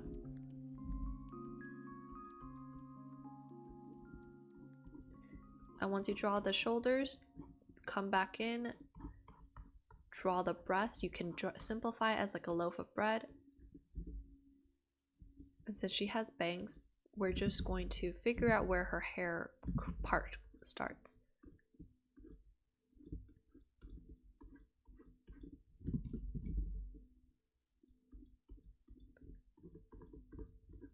And you can just start there. You don't have to draw the hair just yet.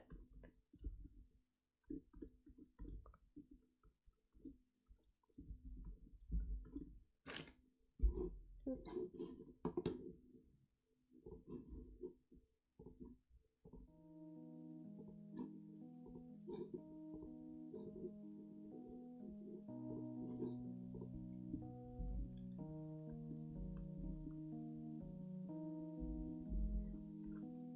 I assume that we're gonna have this character with her arm out this way, maybe into our space. I don't know. You're just gonna want to make sure you start with all these oval shapes and overlap them appropriately.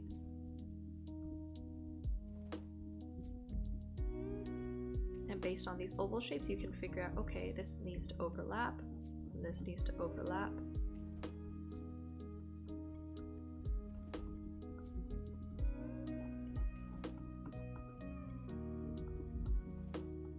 Crotch right here.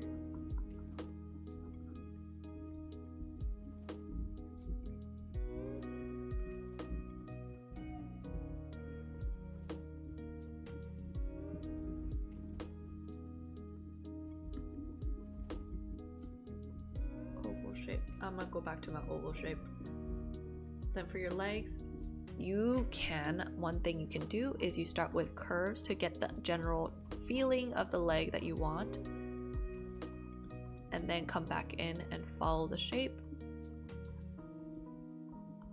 and then you can figure out all the anatomy. So here, this thigh is going to overlap on top of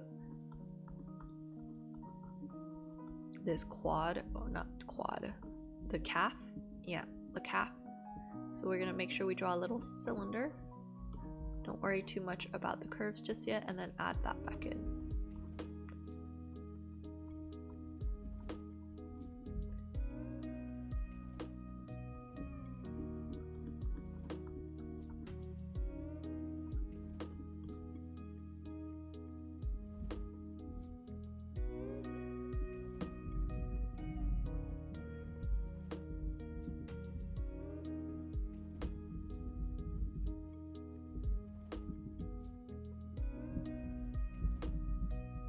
And I know this is all still really rough right now, so don't worry about following my step accurately, like 100%. You can still have some room to do some exploration about maybe you want to change directions, you don't want to do this anymore, right?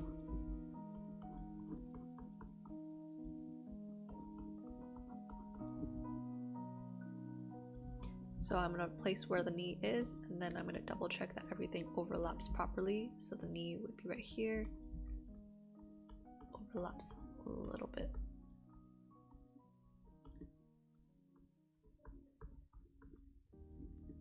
So maybe something like this, you can just draw the hand like this for now. If you ever feel like you are struggling to draw a particular angle, or like you don't know how the angle should look like, find references just like how you do here, or you can take pictures yourself. Just stick your camera or your phone on like the top of a shelf or something and time it and take a picture from that top down angle. That way you have a good idea of how naturalistic, how in real life the muscles will work.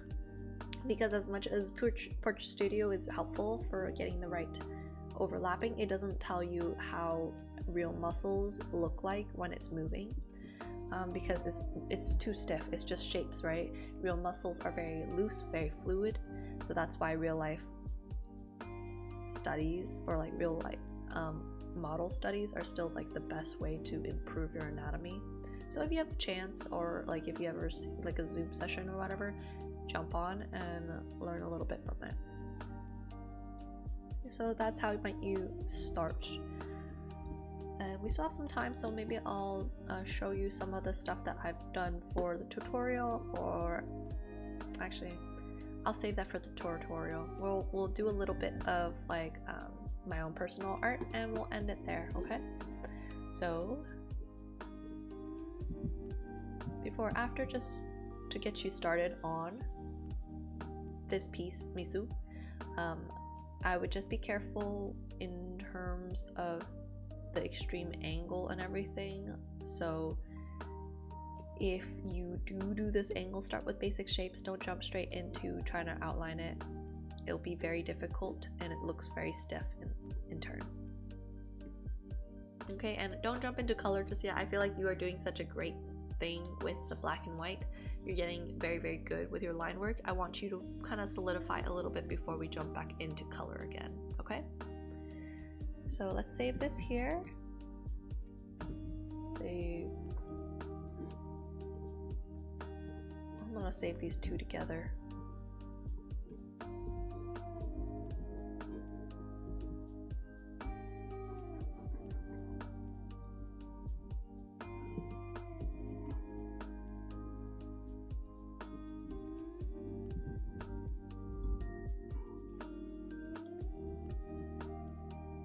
You missed everything. Well, not everything. I was just talking about how you might start with shapes first, but you can, if you have any immediate questions, we can discuss it while you're here.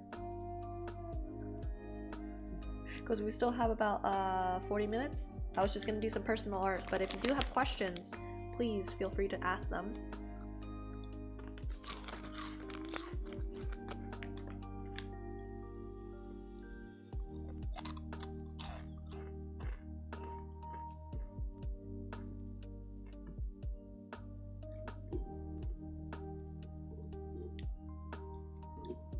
The hair, sure, I can talk about the hair a little bit. Where did I put that later though? Spicy. Okay, so for this hair, oops, you want to start with just drawing the hairline. Figure out where is the center going to be. Yeah, it's gonna be about the same thing. Only difference is you first start with this hairline, so you know where to start, like the hair, okay? Then we figure out where we part the hair. So in this case, it seems like her hair is relatively very center fold, so you don't have to worry too much about parting the hair. I would start with creating the group for the bangs. And then draw your side bangs. And again, remember, we taper because it gets smaller as it goes down. Then all the hair, I'm gonna start from up here. We're gonna imagine our bangs start from here. They're gonna all curve down, curve down. On this side, we see less of that hair because it's tucking in, it's curving away from our view, right? It's curving this way. And then we see it again because down here pops back up, pops back out. Now you can give her a little bit more volume for her hair by just adding a few strands here and there so it doesn't look so flat. And just make it a little bit bigger than her head. We can make her hair longer by making this part of the bang go farther down the cheek. And that's how you might do the hair. Okay, something like this from this angle. Then you would just follow all these curves that we made, and I would definitely recommend you do shadows here in order to convey that this top of the head curves down, down, down, down. Then you might do a little bit of shadow here in order to convey the hair goes out, out, out, out.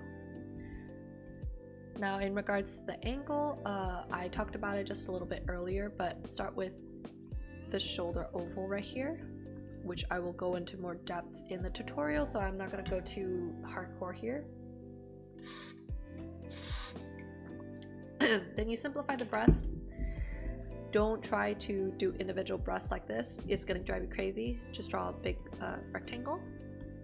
And then we start with where the rib cage would sit, then where the hips would sit. So these two are going to be also ovals. It's going to be a hard tutorial because it's a lot of trying to visualize things in 3D space. And trying to do that means you have to be very, very good with your basic foundation 3D shapes. So like your cylinder, your cubes, your pyramids, your cones, all those shapes. You have to be able to visualize it in all directions. Then it gets easier when you do bodies. So anyway, draw your ribs. These are gonna overlap. If you can imagine the spine sitting straight through, overlap, another overlap right here. If you still want to see the leg, then it's gonna be pushed out a little bit more. We don't have as much of an overlap, and you can kind of assume that the spine is kind of protruding out. She's slouching a little bit. Or at least in this angle, maybe the camera's not as high up like right here. It's like maybe right here instead. And for legs, oof brother, you start with the quads. Get the basic shape of the quads and include the knee in that quad. Yeah, no worries.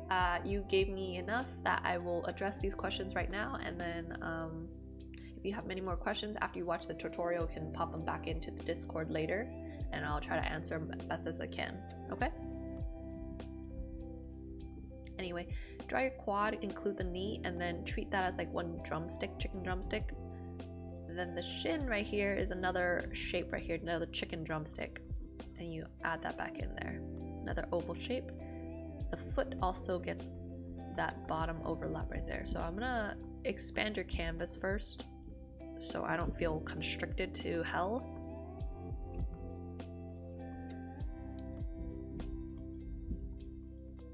And then the foot should be relatively medium size, not too big, not too small.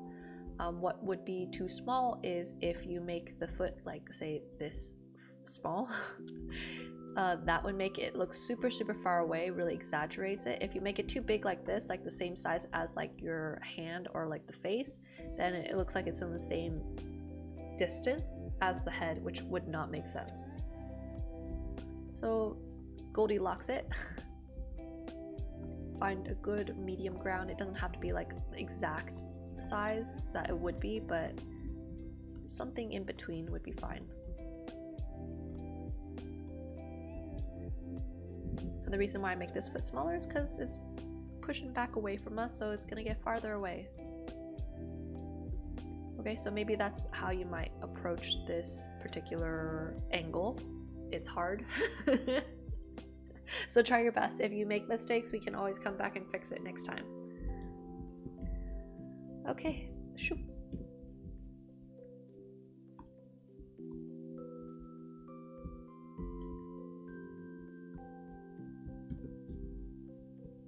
We're gonna save this as...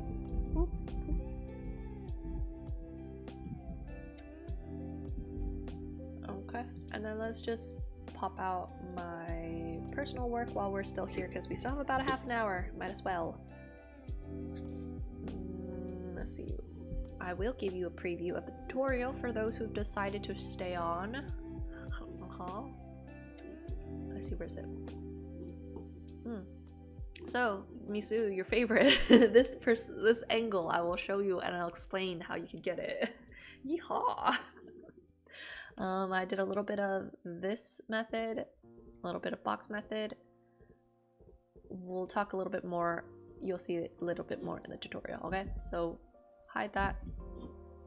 Let's do personal work for a little bit. Where did I go? Blinding lights, there's it. It's not like the song.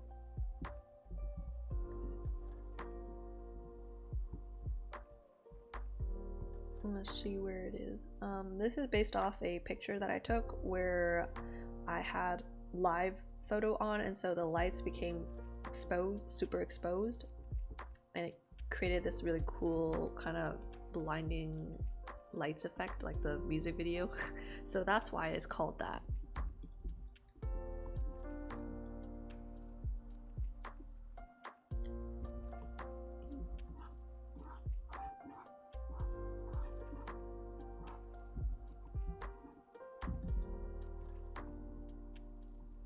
Only thing is, I want to make sure I have enough darks so that when those lights come on, it looks light enough.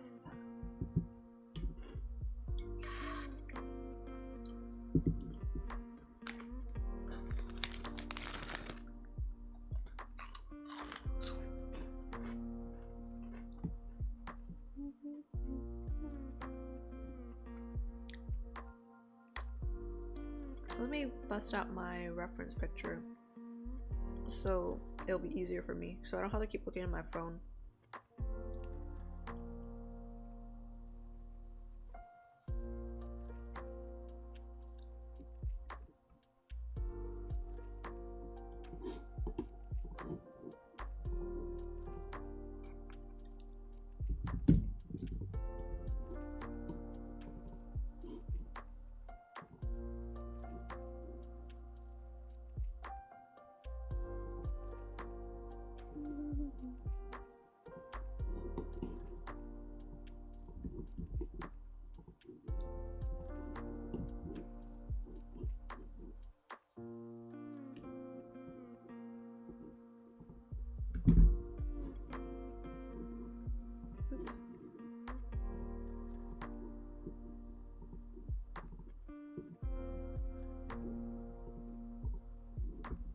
Okay, so this was the picture. Obviously the colors are not the same because we are artists and we have our own particular color palette preferences.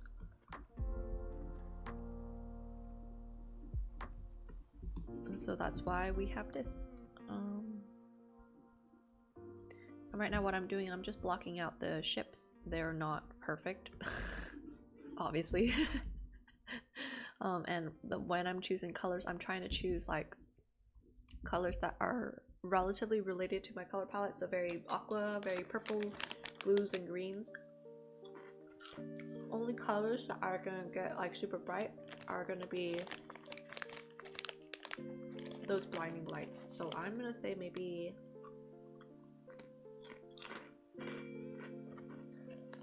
my bright color might be a magenta or a orange. I haven't decided yet.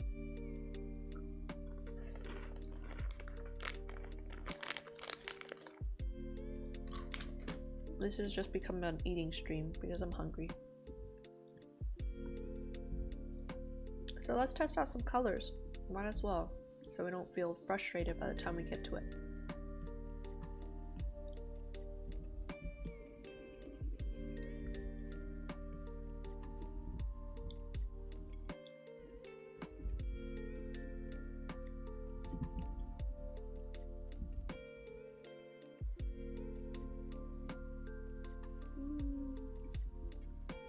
do red orange.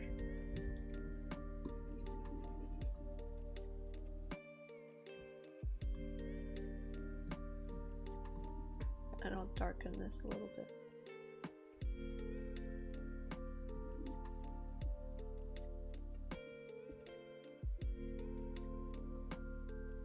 I'll warm it up a little bit.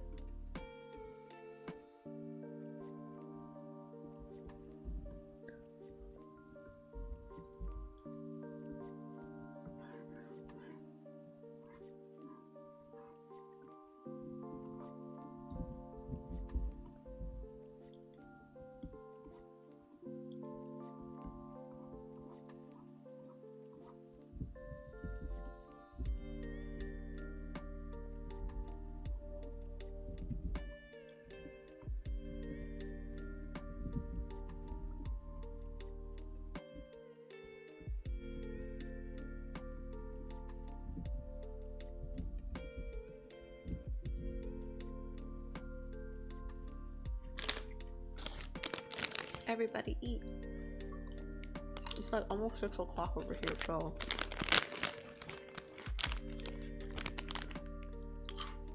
and I'm definitely not eating like a responsible adult, but I'm an adult, so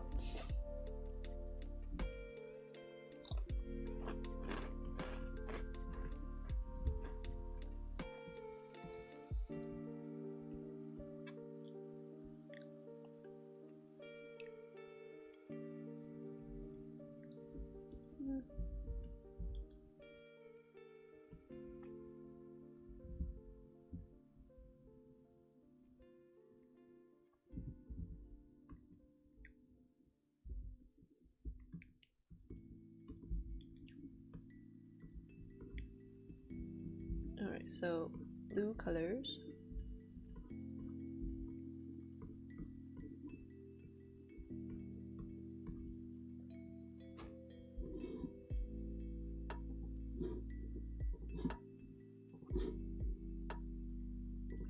Let me also find the other reference picture I was using.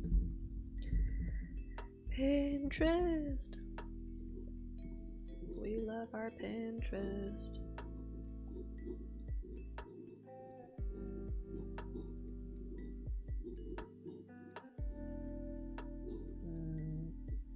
Lighting?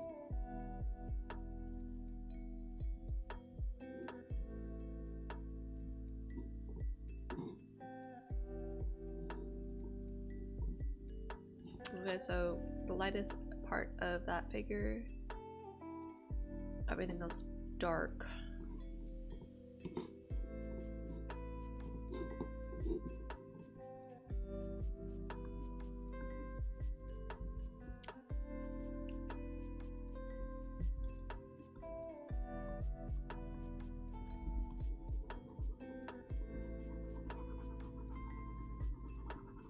Okay, so everything else is light here, and I will want to make my boats more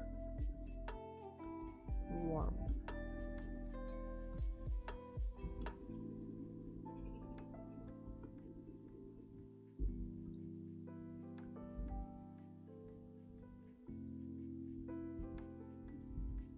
And also make them darker, maybe.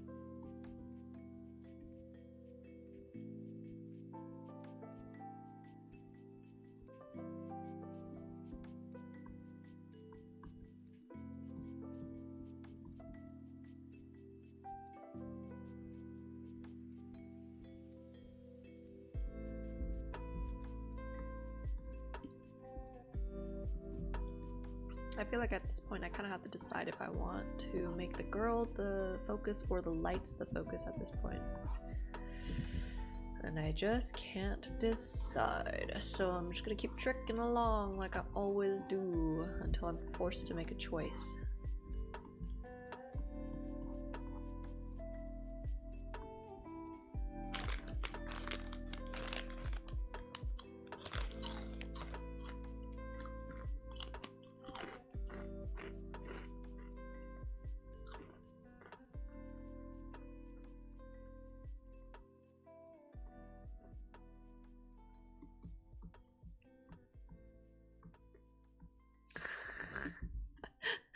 I always procrastinate with decisions, so this is not a great life lesson for you kids out there, but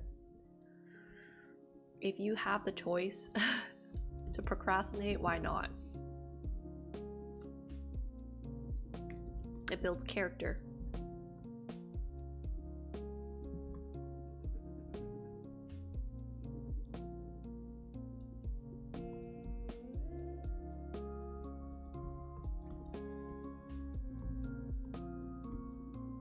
Okay, maybe there's some mountains in the back right there. Hee hee.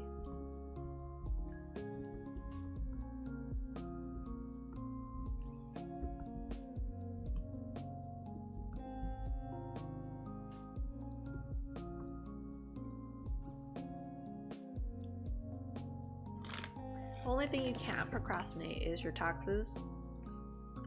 Unless you got like a really good lawyer or just a lot of money to spare.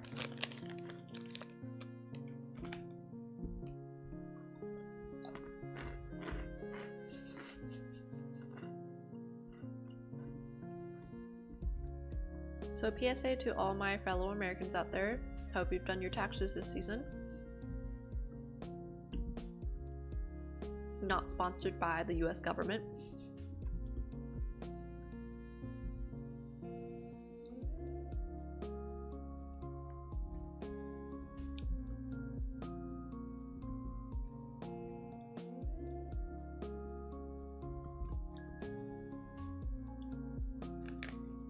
Yeehaw, Greta's so responsible. I finished them like early March. Okay, early March is not too bad. But to be fair, I had to keep waiting for my other boss to give me the 1099. Because I thought it was gonna be a W-2, but it's just a 1099. I was like, oh shit, am I gonna get fined?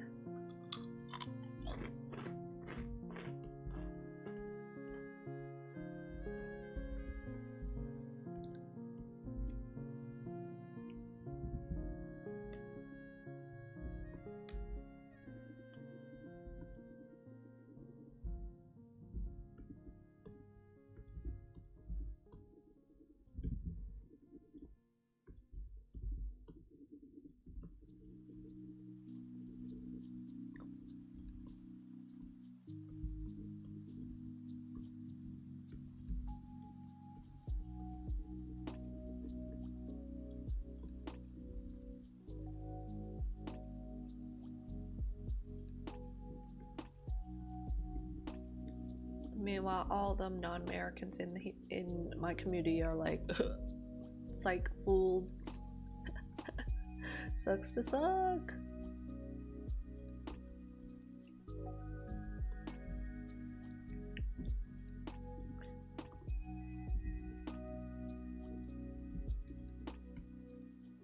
God damn, that's beautiful though, right there.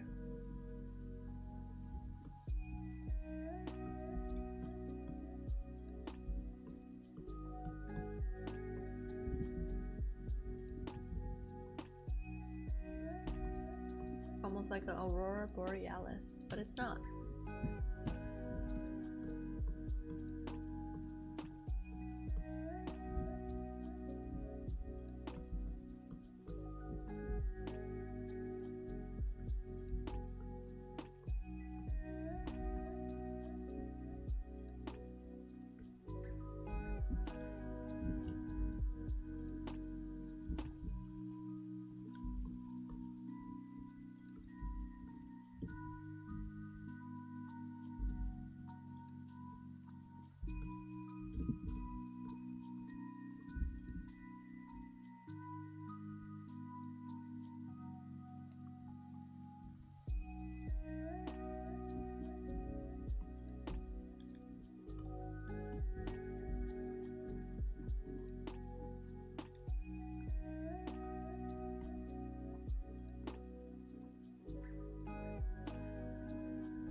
other option. We do it like this. I feel like that gives more of an interesting vibe and allows me to focus on the lights. So I guess I have to just say screw it to this picture right here. This is such a cool lighting situation, but I feel like it's gonna distract too much from the lights of the ship. So maybe we'll save it for another time.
Okay, I'm going to say this is the end of the stream because I need to go wash my hands, wash my face off, and also get my water. So I'll finish the tutorial this weekend, and maybe we'll post it by, let's say no later than next Friday. We'll see. I hope you guys enjoyed the crit session. I enjoyed roasting all your studies. If you ever feel stuck on what to do for this month's crit session, feel free to just do some studies or like just do some doodles, and we'll still have a fun time talking about it. Okay?